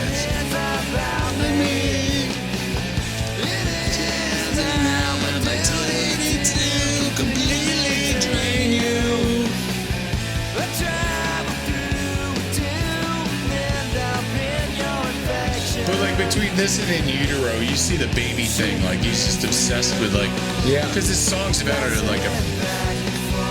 know, a fucking miscarriage or something. I don't know what the fuck he's getting. But it's just a weird topic. I'm not sure either. But it sounds good. That's right. It's super mention. And the thing is, his words were vague enough where people could assign meaning to them and make it their own. Exactly just like Bob Dylan. That is what makes it great. You are correct about that. That is it. Because people need something to fucking hold the edge of the pool to hold on to. That's why when everybody always try to corner Bob Dylan, what are your words about? He's like, I'm figured, what do they mean to you? I can't remember which song I liked from the Buckpets. I've never heard of this shit. Why I brought them up now. Well, does it sound good? Hope so. You got some fucking... I think this might be a good one. Wait a minute. Didn't I say these guys opened up for somebody? These guys opened up for Jane's Addiction at the Glenn Miller Ballroom, not Pearl Jam. I don't think. Are they from Denver? No. Was this redhead girl? At this time, it was my friend Sharon. What year is this? This is cool. It was during Nothing Shocking tour. Oh, 91. Glenn Miller Ballroom. They opened up it for. They played, and then we had to wait a little while. And everybody, the rumor going around was because Jane's Addiction's doing heroin or trying to score some. This is pretty cool. Who opened for Jane? Fuck, I'm all confused now. Who opened for Pearl Jam then at the Glenn Miller? Somebody write me that. I might have it. I have it confused. But this is a great album. It almost sounds like Helmet. Mellow. It's a poppy version of Helmet. Subtle as a take. That's a great line.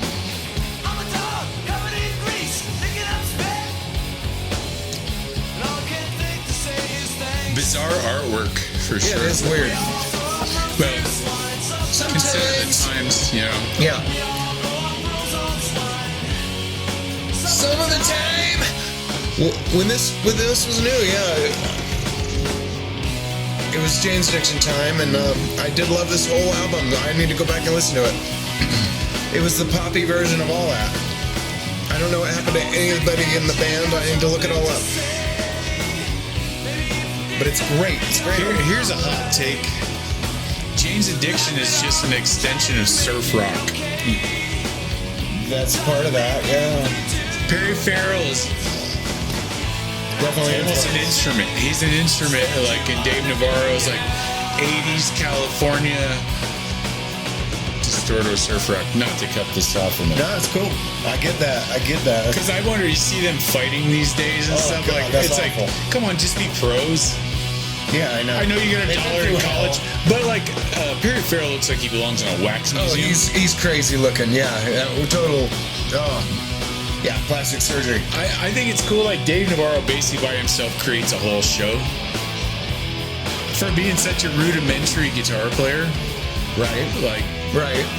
He gets more credit than he's worth. Well, That's what you're trying to say. technically, but his tapestries of of sound. He's great. With basics, he's not He takes advantage of things. Yeah. he'll do a. Just like Perry, the lexicon delay is his synth. Well, he found his voice. Yeah. Like, and it's all delay. Yeah. You know. 2, 3, 4. Right. Love some Janes. Should we play some Janes? Are we going to do Ocean Size or are we going to do Mountain Song? I was thinking Whores. Oh, hey, all right. From the live album, the original, the first. Oh, Triple X. My buddy was at the show and he played it to me at the Roxy, I think it was. Might be wrong, but somewhere in LA. But he was from San Francisco or Redwood City, and he drove down there. He worked with me at the record store, and he goes, I was at this show, and he played this. I heard this. When it was new, that was when I rode my motorcycle to California, and I was working at the record store. My manager played this to me. He says, I went to this show, and it just came out. Damn! And I loved it. He was super fucking cool. Our manager.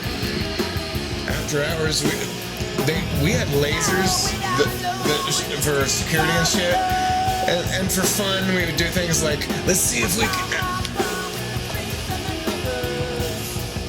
Oh, can we say that? But we would blow smoke and we'd slide under the lasers to see if we'd get it. And after the close, we'd smoke pot and we'd listen to this album. And then I came back from the San Francisco area and was working at a record store in Fort Collins when Nothing Shocking came out, and that was my album of the day. I saw them When Nothing Shocking crystallized, like what they were hinting at it, because they had a lot to do with like they were more the Cure than they were like fucking AC/DC, you know? Right. Like they like Jane's Addiction was like the Cure, the Smiths, but California. Right. And then, but this is kind of a wobbly album. It's got like James Says and shit, but it's kind of wobbly production. But they really for sure, it's a great. Yeah. It's a document of what they were. And think about it, the Jane's Addiction show was the deal back then. Like, because I remember hearing like they're the most important band in LA. A long time before Guns N' Roses. If it wasn't for them, maybe Seattle wouldn't even happen. That wouldn't have been allowed. This was alternative to the Mac, Concrete Blonde, all these. But they did a good job on Nothing Shocking. Like when they actually. That was a Dave Jordan production. Who else was involved in that? Well, they were not going to let that fail. Like there was no way. LA was like basically. I think Andy Willis was involved in that too. Maybe not till the next album.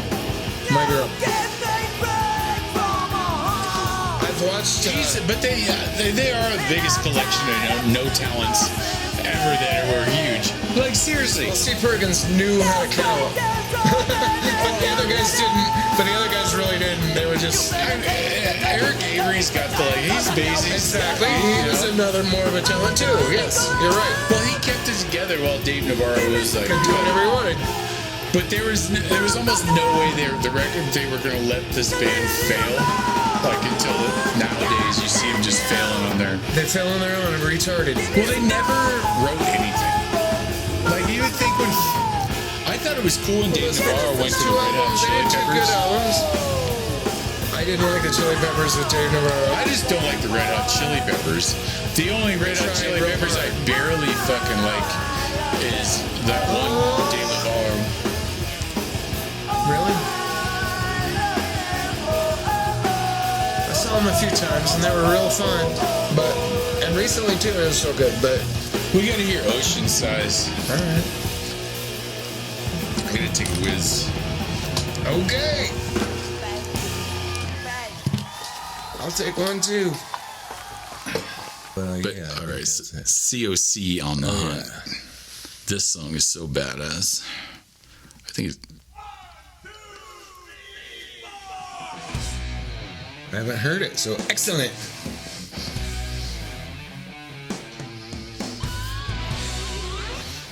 Turn it up a smidge. Turn that up.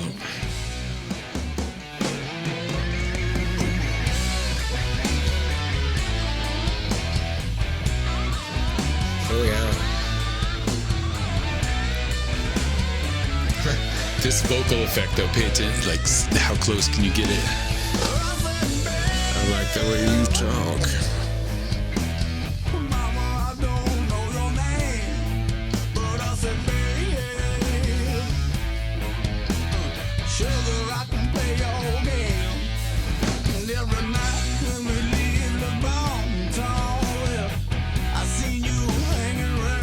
Sweet, I never heard this. It's killer. Baby. That's what it's about.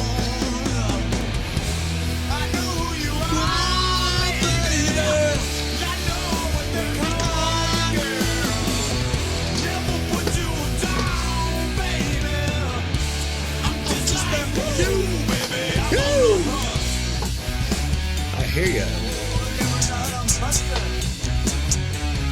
So got a little whiskey in there. Ain't nothing better than fucking little. I'm gonna try to hit 2 rock and roll shows tonight, so. You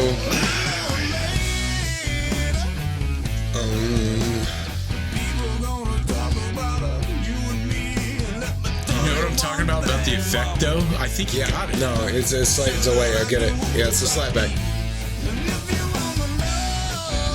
It doesn't sound like Sun Records slapback, but.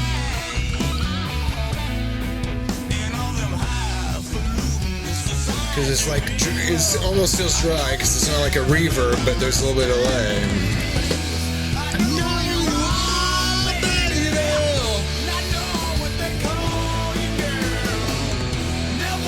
Slowly fucking introduce that extra guitar there and then like it's like sculpting the chorus. Like the chorus is like this overarching thing and they like introduce new elements. It's what I tell everybody, this song and every good rock song, this riff rock song, restraint is the word. Yeah. And on tempo. And slow it down. You've been practicing it for live, but you're here in the studio today, so take it down a couple of BPM. Hits are the background music to people's lives. What tempo do most people function at? Well, 120 beats per minute is number 1 most popular in the world, but I like it a little slow. Well, you don't need to make every song the same song. You sure don't, but I'm just telling you.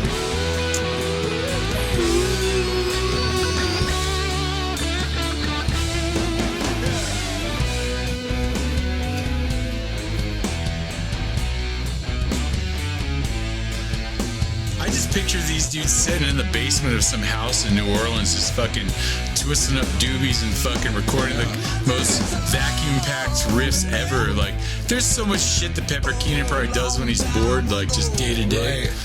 This is super good. Sounds amazing, you know. I wonder if it was, you know, it's probably recorded 90% live and a couple punches. 99% live.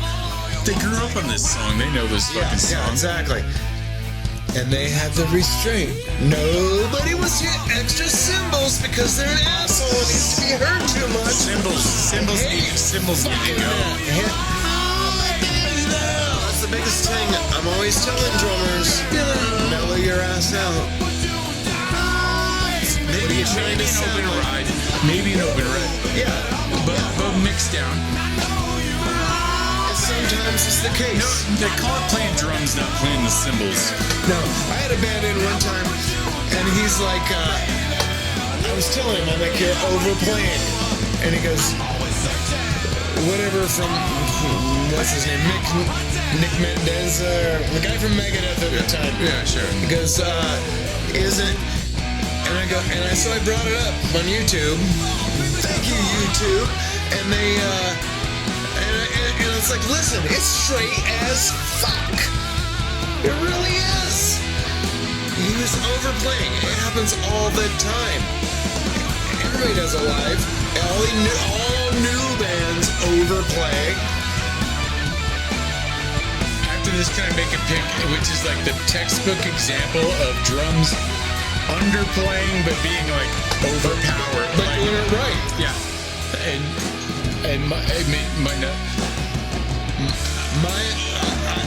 I'll say it because my example is always Nazareth, Miss Misery from the Hair of the Dog album.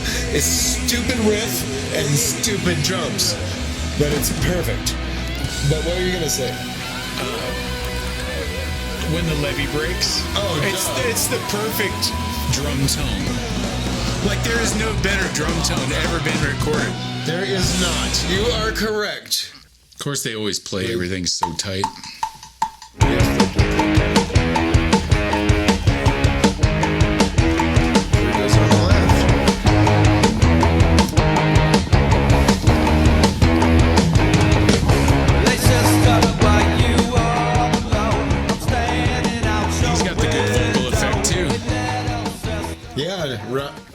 Not a bunch of reverb, just a little slap.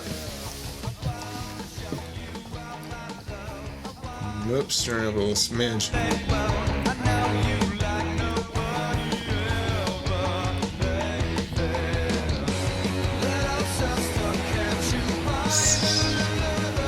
This is about the end of Tweens for me, you know. I like Songs for the Deaf and I love the first album. Oh, I hear you. He ran out of gas. Because he had to do John Paul Jones. He had to write, John Paul Jones is going to play with us? Yeah. Let me crank out an album real fast. And I saw that show, and it was great. There. But he was out of gas as a riff writer. I don't think he's really recovered. He just ran out of gas, you know? I got the new Queens album, the double album and stuff. It's a definite case of you could have took this album and boiled down half the songs and made one solid normal album, but everybody wants to do the double album. Yep. But Josh is out of gas. He's out of gas. You know the cool story with him? Well, I hear they're going to make another Vultures album. Cool. Yeah. Go ahead. Dave Navarro's got more child support to pay. He's got fucking... Because of what? Oh, he knocked out that chick on the side? Did you hear that? No. You never heard that? I don't know what you're talking about. No, Dave Grohl. Dave Grohl. Oh, no, Dave Grohl. Because you just said Dave DeVere. I'm like, what's his name? No. Yeah, okay, now I get it. Yes, Dave Grohl. Dave's got extra child support. Dave Grohl is not the... He's got to send another one to college, so he's got to... Yeah, he's not the super sweet guy everybody thought he was. He's not the... Well... He's just a regular guy. He's a dude. Like, I mean, you're only limited by... 72,000 people stadium. You're only limited by your options. You know, he was partying with Taylor Hawkins when Taylor Hawkins died. Taylor rules. Oh, he's a fucking sick drummer. Yeah. Johnny Energy. Yeah. Yeah, he was everything Dave needed to be. Well, he could play Dave's deal without his parts. That was it. The thing is, as successful as the Foo Fighters are, just not in a Dave Grohl's voice. He'll never be a top. Songs for the Deaf, though, that was just... That's color. I mean, it was everything peaked. That was the best album of the 2000s. So if I hit ASMR, this is the most popular thing. Let's see what she does. I just was so blown away at She's using a cheap microphone. This is why lips sound like wrapped around your dick. This is a retarded USB microphone. It's not even stereo. It's not even stereo. I've got a matched pair. Those nails are disgusting. I got a matched pair of nice microphones. This is me licking your balls. My mic's cost more. What is that sound? Her fingers.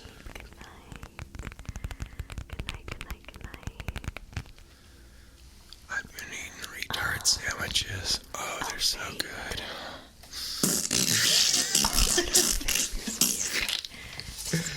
Okay.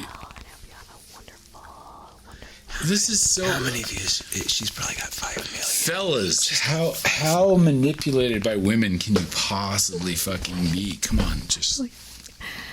She even knows it. She's laughing at you, retards. She's paying the rent with this shit. I can't see how many people. But these kind of girls, if it's number one, she's got billions. Whoa. Oh. It's crazy that this is a She's only got 115,000 subscribers? What? Retard sandwiches. That's what you've been eating if you listen to that shit. Like people. But here we are. We're doing our own ASMR with our binaural microphones.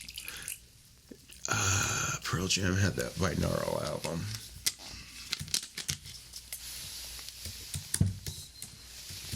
And they had that one, there was one song that I liked on that album. If I can remember it real quick. Whoops, I wrote Pearl Jam. Did I do that? You did. I'm drunk. It's a weird changing of the. Normally, I'm the shit-faced one, and Yeah? of course, I'm not like. I'm pretty straight, buzzed. What was the song? How much difference? Nothing in the song. This is Pearl Jam, so you better pick a winner because this is I'm highly doubtful. Oh, I know. I was already done with them about then. Is it this one? Shit, I'm wasting time. Maybe I'm completely wrong. Why does it go to that? Shit. I'm gonna have to Research, edit this. research, and destroy. Jeez. God dang it. What was the song called?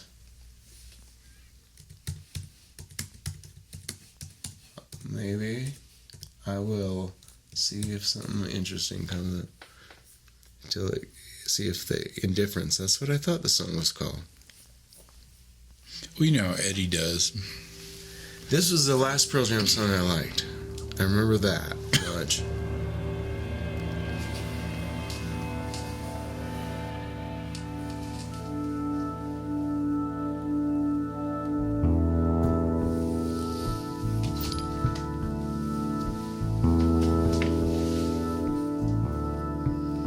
I will light the match this morning, so I won't be alone. Watch as she lies silent, for soon that I can hear Mark will Lanigan be here going, gone. Yeah, it's the vocals Oh, I are will real close to a real nice stand microphone and some good preamps and some pretend I'm great solo compression. Yeah. Oh, I will make my way through one more day. he sounds like Chris Cornell on this. You mean he wishes he sounds like Chris. As do all humans. Temple of the Dog was a great album. They fit great together. But Chris Cornell always shown as a higher. Well, I thought in their hit that they had Eddie Vedder, like He had a lot of emotion. Yeah. he kicked ass on that. It was good. The one song. How much difference does it make?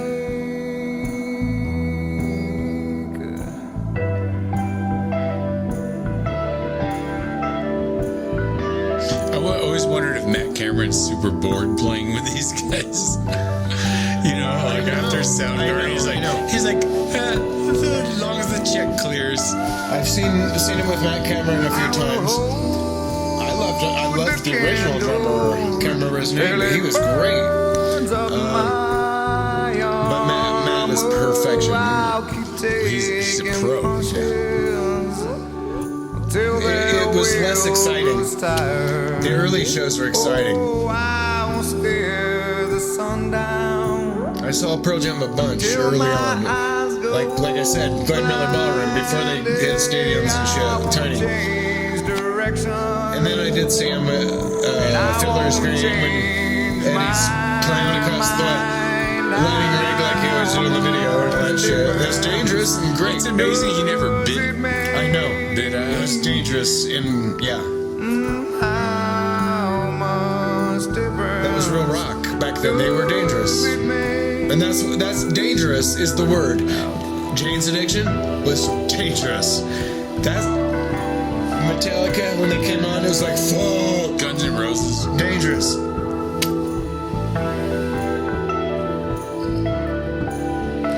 At least it was a perceived thing.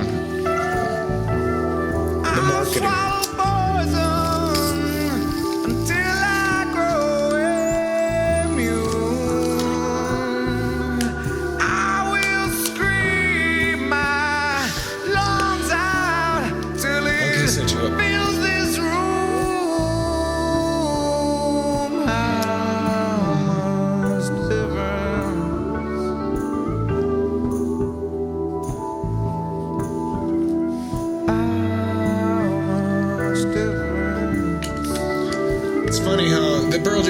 replacements. Because of time and just the idiocracy of changing lyrics of Stranglehold, Anti-Gun and stuff, kind of, lost a lot of respect for Pearl Jam. But you go back and listen, and it's great. It's great. 10 was good. They never had the riff. They're a bunch of jingle-jangly. Tape was good. They fit in. They understood tone, though, so they had that. They had good tone, but you're right, they didn't have the riff. The Mother Love Bone riffs were better than the Pearl Jam riffs.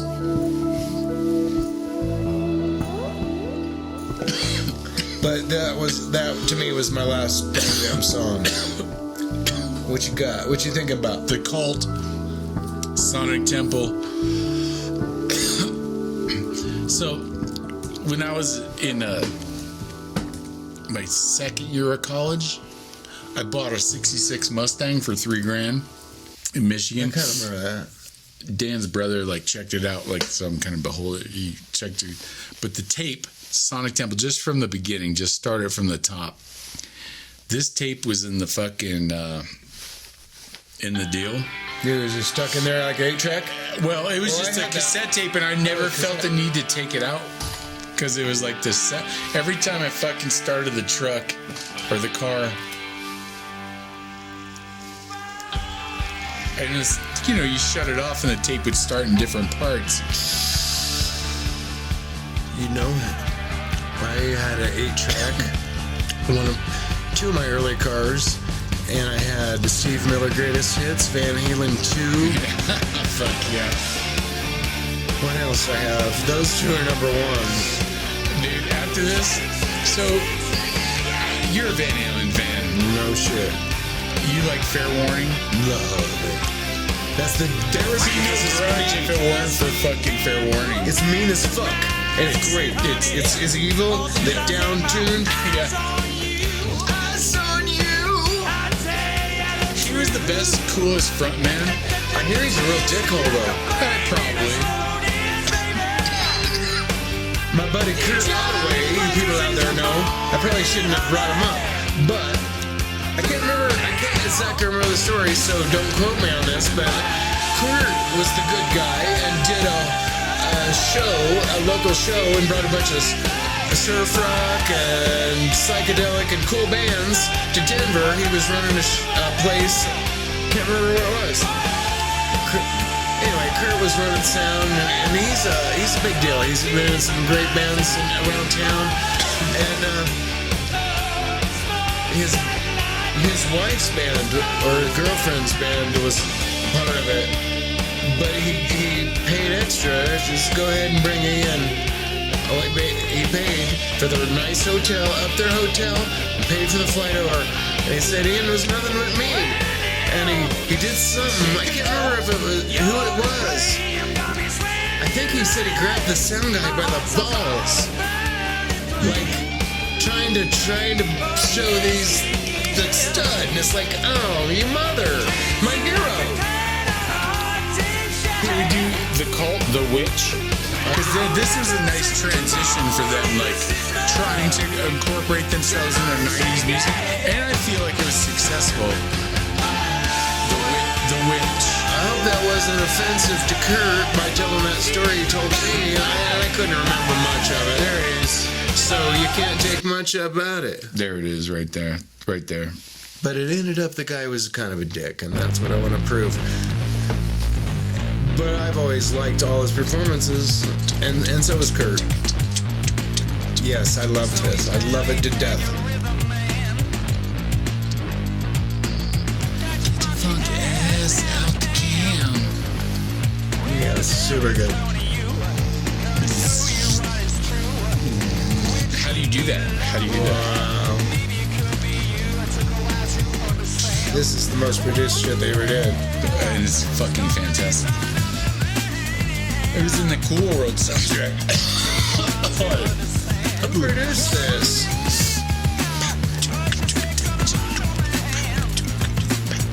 Oh, dude. Because making them sound small, Crushing them down and it's tight. It's tight. but it sounds great. It's way more produced. understand. Oh, yeah. I like the effect you got. It's beautiful. Do you understand? What? Hagman's singing this. Yeah, he can pull it off. Oh, he totally fucking could. I've been like, God, what you need? What? It's produced by Rick Rubin. This is one of those Rick Rubin only does comeback albums. Cheaper help. It's like, don't you remember what made you good? Yeah. I could do that. Dumbass. Dumbass, don't you know what made you good? But he basically made them an electronic band. But yes, I never heard this much electronics in them. No, you're right. It's wrong, but so right in this song. But that 90s beat, that... And a wah. He's known for the hollow body, but this might sound more or less Paul. Maybe it's a tight ass beat. Everything's tight about it. The guitar's tight. It's dry. There's no reverb. No cymbals. It's distortion, no reverb.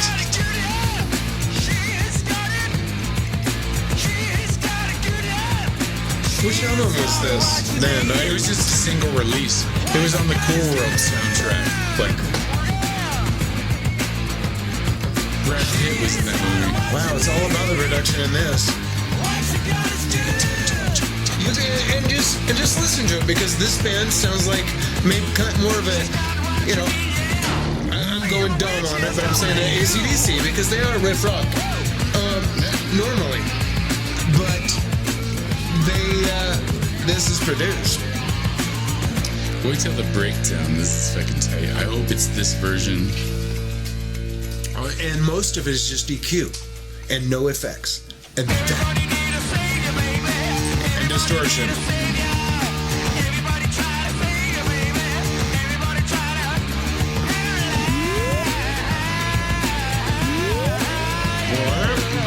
Some extra shit. Some synth. This isn't the version, but there's one where they go half speed too. Like it's the one that's actually on the soundtrack. It's fucking dope. This song's like 8 minutes long, but anyway. As soon as you said half speed, something that I want to see if they do the half speed. Let's see what happens. I hope so. I'm not going to stop it. I love it. I love it. I remember this, but I don't remember where from. So that's cool to know it's a one-off. Rick Rubin.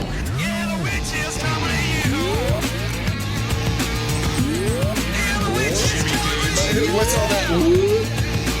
They don't could be them in voice in the mic. They don't have a keyboard button. But they were taking advantage of electronics at the time. Yeah.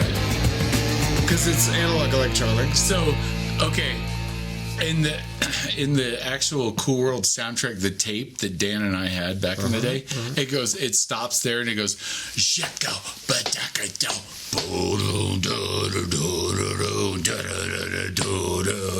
goes into another song or somebody else? It just goes. It takes the riff and just grinds it down to like super slow. And Dan and I used to do that at Cricket on the Hill, and people were like, "You guys are fucking great," no, it's the cult, but like that whole Black Lamb used to do that shit, but they would do the reverse. They would start slow and go double time speed. Maybe another half speed, and then double time speed, and they're rockers. Like, I was trying to do Shit! God damn it. About 30 seconds ago, I had something to say, but sorry, a song. No, don't be sorry. You're good. It was a good story. Bringing up old Black Lamb. Boy, back in the old 15th Street Tavern days, Black Lamb ruled that place for a little while. Oh, well, I'm a member. No, man, I was fresh in this town, and I loved the 15th Street Tavern. I got off the bus and went there and had a beer, and I was like, this is what I am about after rolling in from Michigan. And I remember, Hagman I asked him, I was like, how do you get a gig here? He's like, just hang out here. That's what he said. That's what he said, you know? And that was basically that's what it was. I saw Nashville Pussy there one night. I met Dave Hanlon. I don't know what. Oh yeah, tree bark. What happened? Yeah, he's rough as shit. He's like, I don't know. He's a hard-working son of a bitch, but his hands are concrete guy. He's a concrete guy. His hands are rough. Surfer Dave. But Dave, I haven't seen him in years. And I used to be, love the guy who came over and recorded albums with me and all kinds of shit. Him and Stephanie Bastard, you know. Yeah. The old, Under the Drone. But, well, I still, Dave and I. well, you out. did some stuff with Under the Drum, guys. Oh, Dave and I are like, I text him and part of that he answers the phone. was considered. Did you record some of that as Audio Dream Sister? Some with Dave and No. It was separation of church and state. Okay. All right. So no, I'm good. You can drink that. Gosh, I had a song in mind and I totally forgot. It wasn't your fault at all. I'm enjoying your stories. And did you have a good song to play? If we're sitting around, what would you like? Right, Paul Simon, like we are. Paul Simon, American Tune. I think this is the most well sculpted, crafted chord progression in the history of fucking rock, popular American Holy crap! tunesmith. I think the live version, like, Let's hit it. I'm not. Oh, might be Many's the familiar with time it. I've been mistaken. The mustache years. Many times confused. American Tune, man. Yes, and I've often felt forsaken and certainly misused. How did he get popped? Oh, but I'm alright. I'm It didn't happen very often. He alright. sounds so good. Just weary too. He's a cute little dude. Was the CIA involved?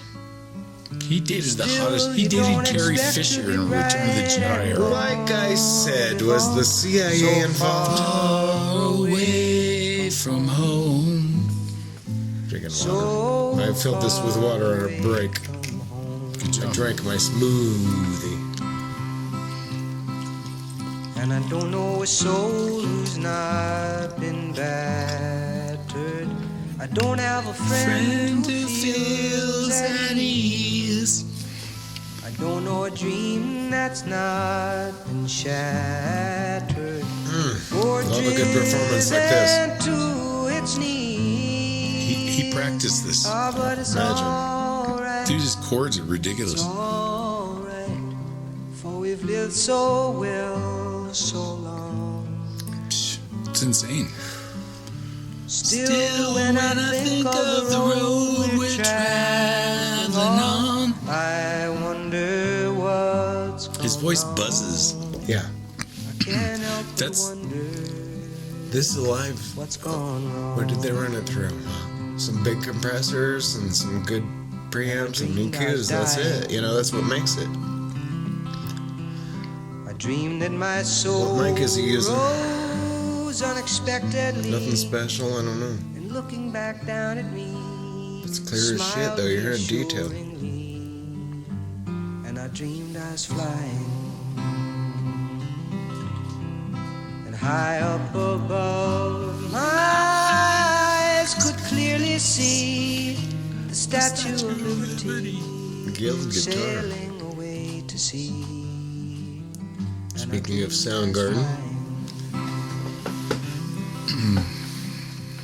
Oh, we come on the ship they call the Mayflower.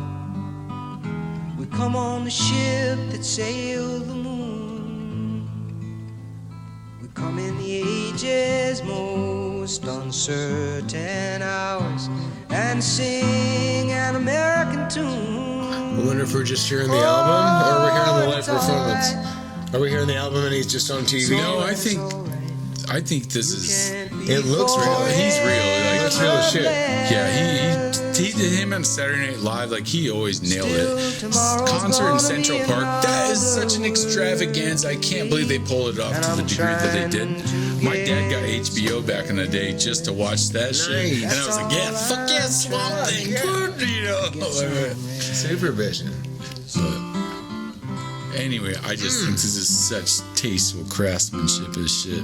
Yeah, I mean, even if you hate acoustic metal music, how could you not see what just happened? How could you not just see it? Yeah. That was before. Yeah. It was, Not to be a bummer or anything, but in these trying times we're in of what is America now? Like, where are we going? Like, Right. that's an American tune but it's written from an immigrant's perspective. It really is, straight up. Like, you better take that fucking plaque off the fucking deal if you don't want immigration. Like, people come here, it's the free for all of the universe. Free for all. I think I played a lot of Ted Nugent on this. That's a good song. do it up, dude. I remember, Bob had the Ted Nugent and Fred Bear. Like, he's like, yeah, Fred Bear grew up here, like, because in Michigan, like, Ted Nugent, he came in the lumberyard where I worked, but I wasn't working that day. Yeah. Thankfully, I had a drug addict uncle. Good to me. Dude, just a shaker and a fucking guitar, distorted guitar. Produced by what, Tom Werman, I think. You can bet your life. Shakes high and so am I. But he wasn't high. Nope, he never ever. Him and Gene Simmons. They just figured, they're like, dude, in the land of the blind, the one-eyed man is king. Well, they were addicted to sex. That's rock and roll, though, brother. That's what rock and roll means. Rock and roll is like rock and roll over, It's rock. That's why music loves sex. Down, I whip it out. Got me a rock and roll band. It's a free for all. He's got the effect too. Like, yeah, free for all. Yeah. Dude, him and Aerosmith is like their day job. Yeah. We're just hard edge, like rock and roll. He had the biggest tour gross of 77. So that was his time. Well, imagine them and Aerosmith in the Cotton Bowl and shit. Yeah, this was probably the biggest in 78. Yeah. That shit's like just bad. And then we have Van Halen nipping at your toes and like, what the fuck just... Van Halen turned everybody sucking shit. And Black Sabbath was the first to notice.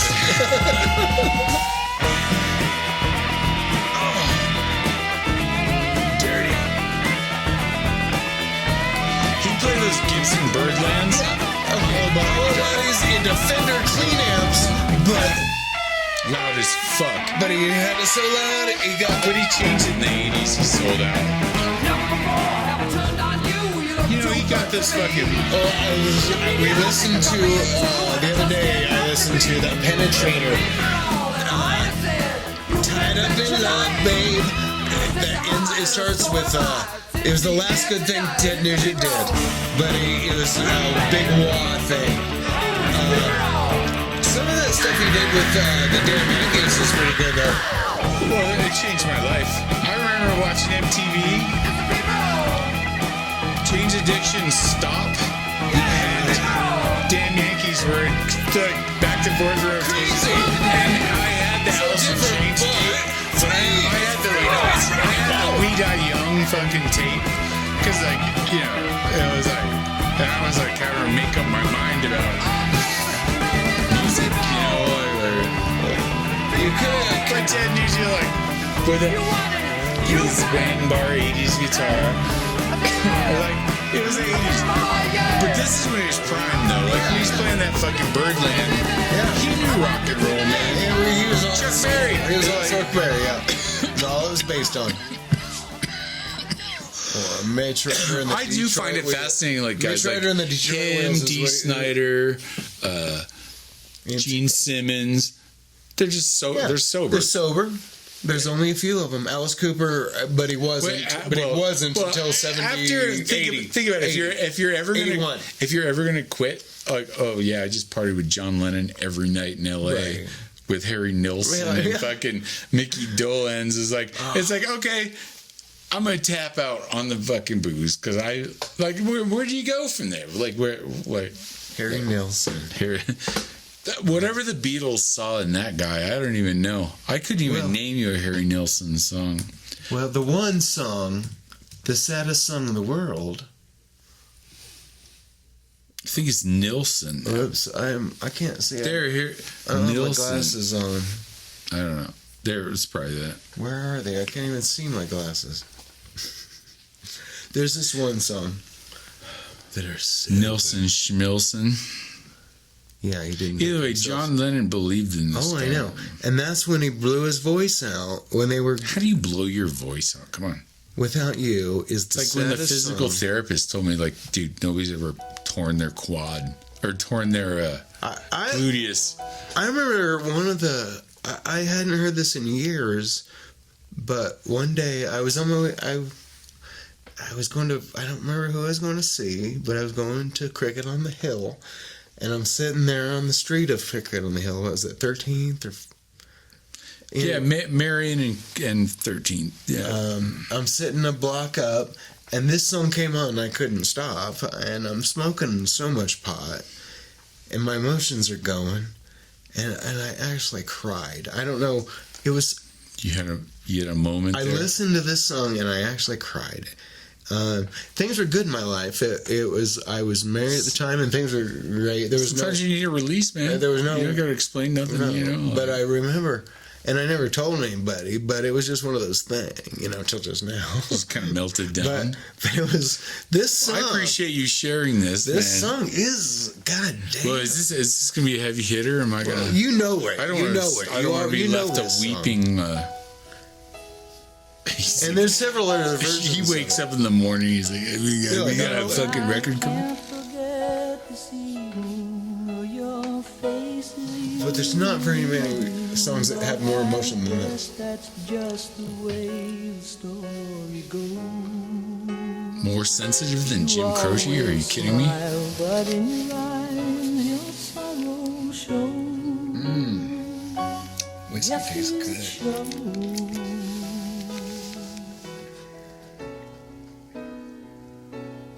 No, I can't forget tomorrow when I Sister Golden Hair.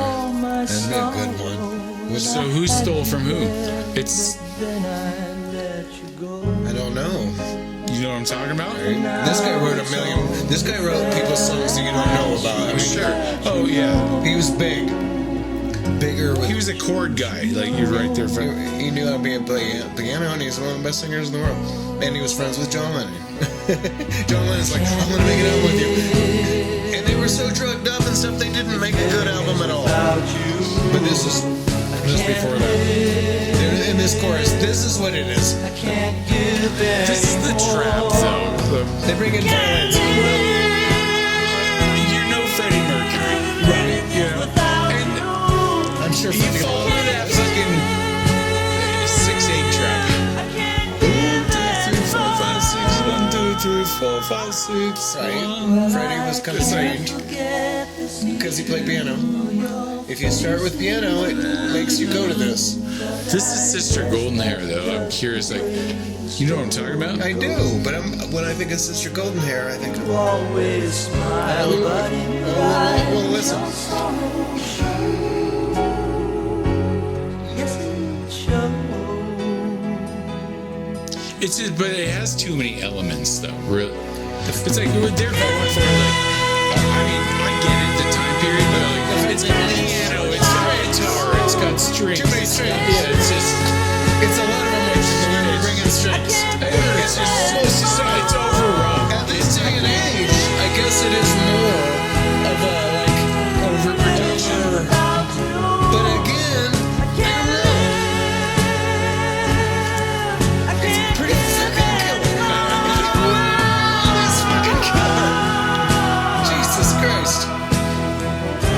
But knowing him and what I know of him, he didn't last that long. He was funny as shit. Though he was an alcoholic and a drug addict. When John got shot, like they went his, you know. I'm just putting my. I was thinking I was going to put my glasses back on, but I'll leave them on. I think I can read. Okay. You were going to say Sister Golden Hair. Yeah, well, that's where I heard that You note. heard that. That's awesome. That's all it takes when you hear a note. Well, he basically bit somebody bit something from one of the other. It's right there on the first. There you go. You know. But yeah, that's what I was gonna say. I think of Sister Golden Hair as an acoustic song, not a. Well, fucking, I got this one hair in my face. Well, I tried to make it Sunday, but I got so damn depressed that I set my sights on Monday, and I got myself undressed. I ain't ready for the altar, but I do agree there's times. You know how a guy can ruin a party or anything with an acoustic guitar? They can also make it great if they do it like this.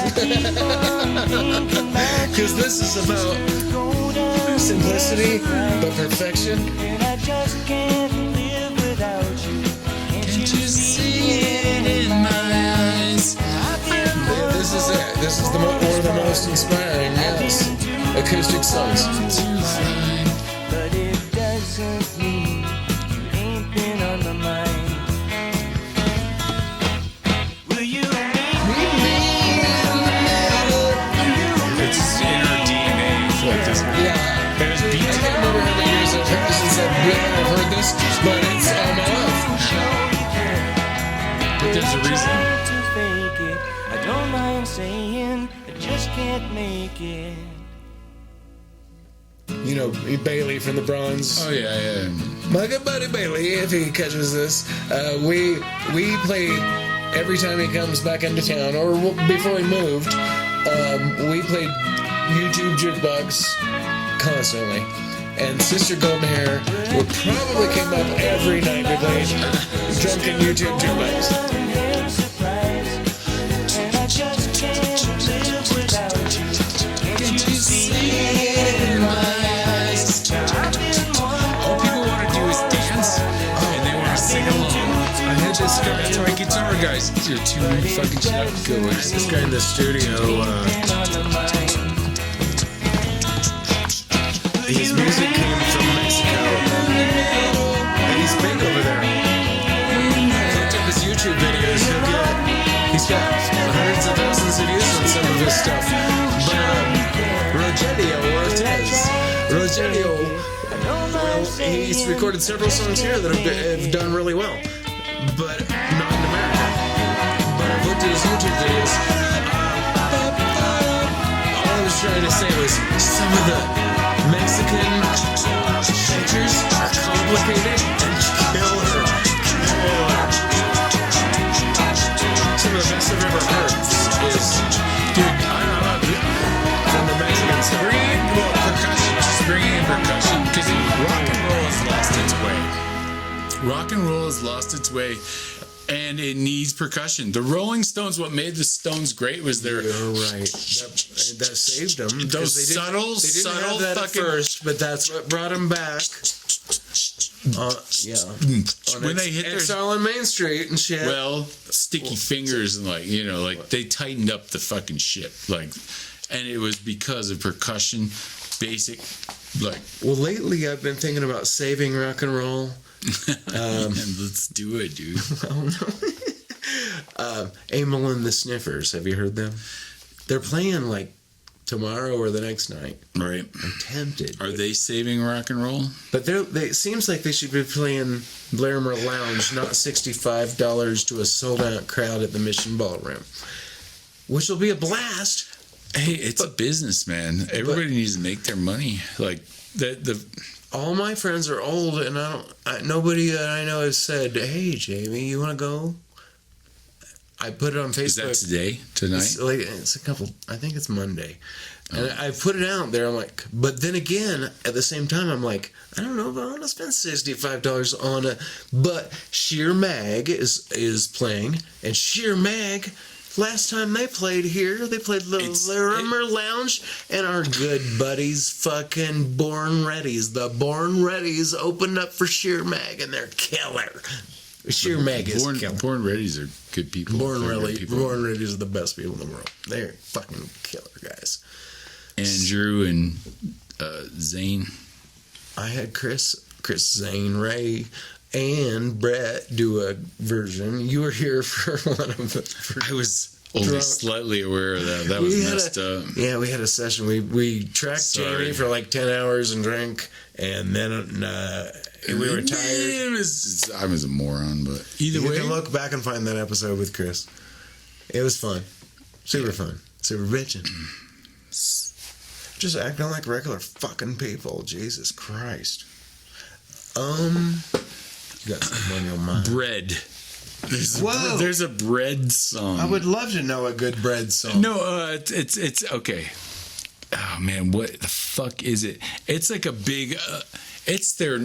They were going for it. It was not their radio hit, but they were fucking going for it. I don't know. Play the let's just see what the first thing that comes up. Well, that's something. That's because they have one. No, but they have one that's the first heavy song. Oh, keep going down the line. I don't know. I know. I'm not trying to waste everybody's time. I don't know much about bread. Skip that one. Fuck it. Just pick something heavy. Something heavy. Okay, I'm gonna bring up something. Just the health. Albatross. I tried that before and it got They cut. won't let it happen. Okay, never mind. The Master's Apprentice. I can't even read anything because I have my glasses off. Easy to lie. You getting old, man. You gotta have glasses. Yeah, now. we'll just do this version. A nice tone. So this is like 1971. Really? This is a good tone. But listen,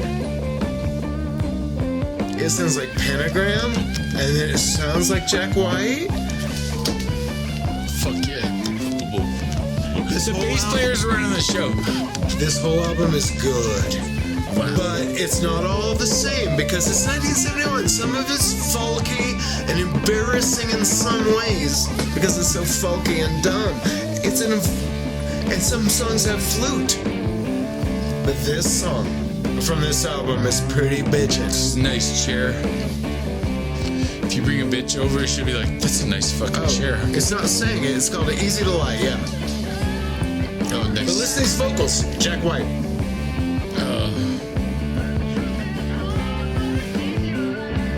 Easy to Lie. It's Diet Coke Robert Plant. Yeah.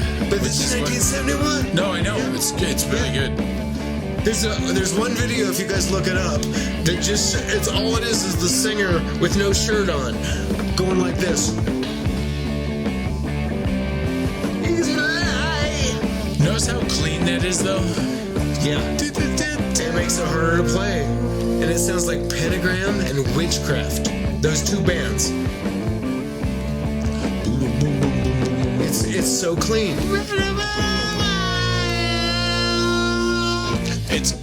It's Black Sabbath outtake music. Take my Call it what it is. Take my lead burning.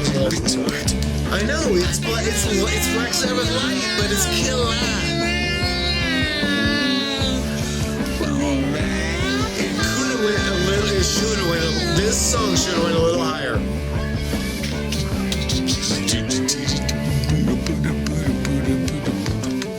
Think about Fish and all the fucking idiots that lives and that shit. That was dude. No, but if you make heavy music, which is real, like Jimi Hendrix called it electric church music. Electric church music. Electric church music. And you're considering this electric church? Yeah, it's distorted.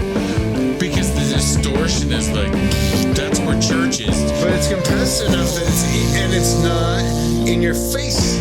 There's hard rock. This is hard rock. And then there becomes, and metal is mostly, I don't know, there's a certain, what kind of metal is it that offends? There's a certain, when it gets to a certain point, it becomes offensive because the singer is mean. I like a certain kind of mean, a clever, distorted mean, an angry mean, but there's gets to a certain point when that's why Ozzy's go, I don't know where I am on the day before. Like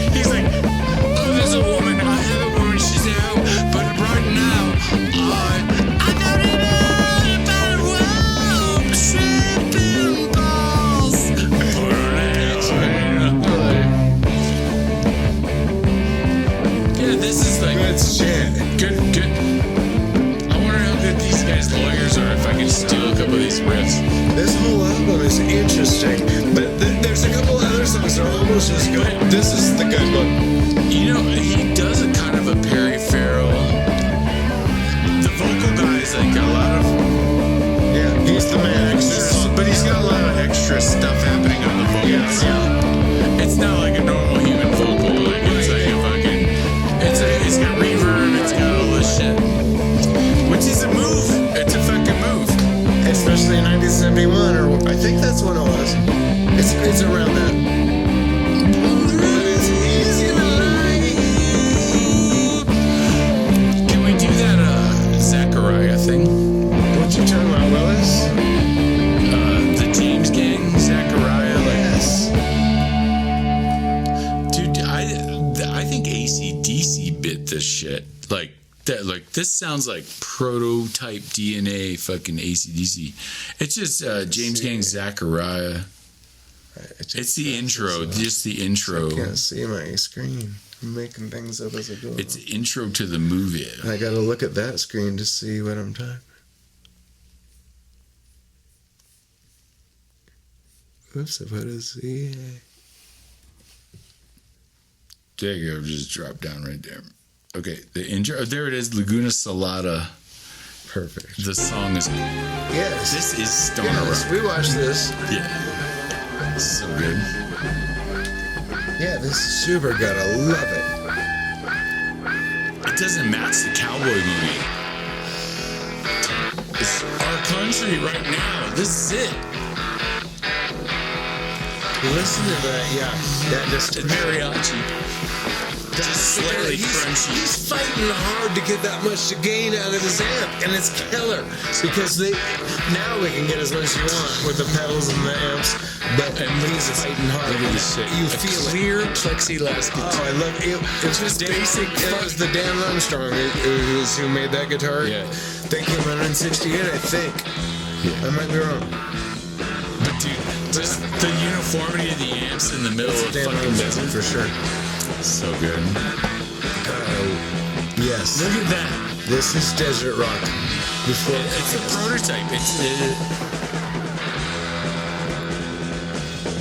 Doing that wild ass fucking Cream Jimi Hendrix experience shit. Yeah. Just like kind of taking it out. you take it, you go where you want. And then they'll bring it into the riff. The whole band are fighting amongst themselves. Yeah, well, it's attack and counterattack.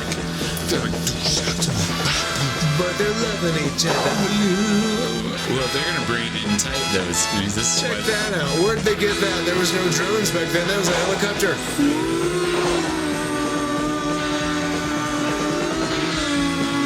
Excellent. That's a perfect shot. My God. Look at the heat rising out of that.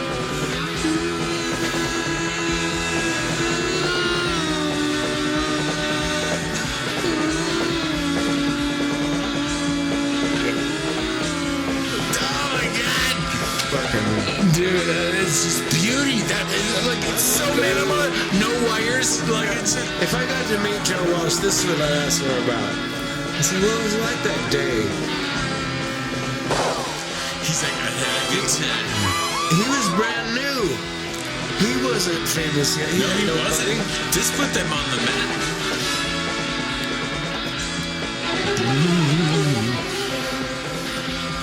This is so high dives. Textbook stoner rock right now. I'm so happy that he brought the James Gang back, and they even played Red Rocks and a lot of a year of shows. Well, they got hits, yeah. Yeah, but because so many years those guys didn't make the money, and what's funny? So they got this, which is stylistically perfection, but they capitalized later with hits. You know, Yeah. like I think it's just a great. And then he took the money and went in the Eagles. But that is stoner rock, dude. it is. That's something. It influenced him. This and crossed with Black Sabbath, crossed with.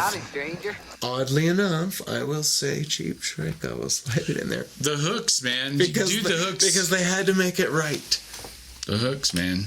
All right, I'm gonna have a cigarette.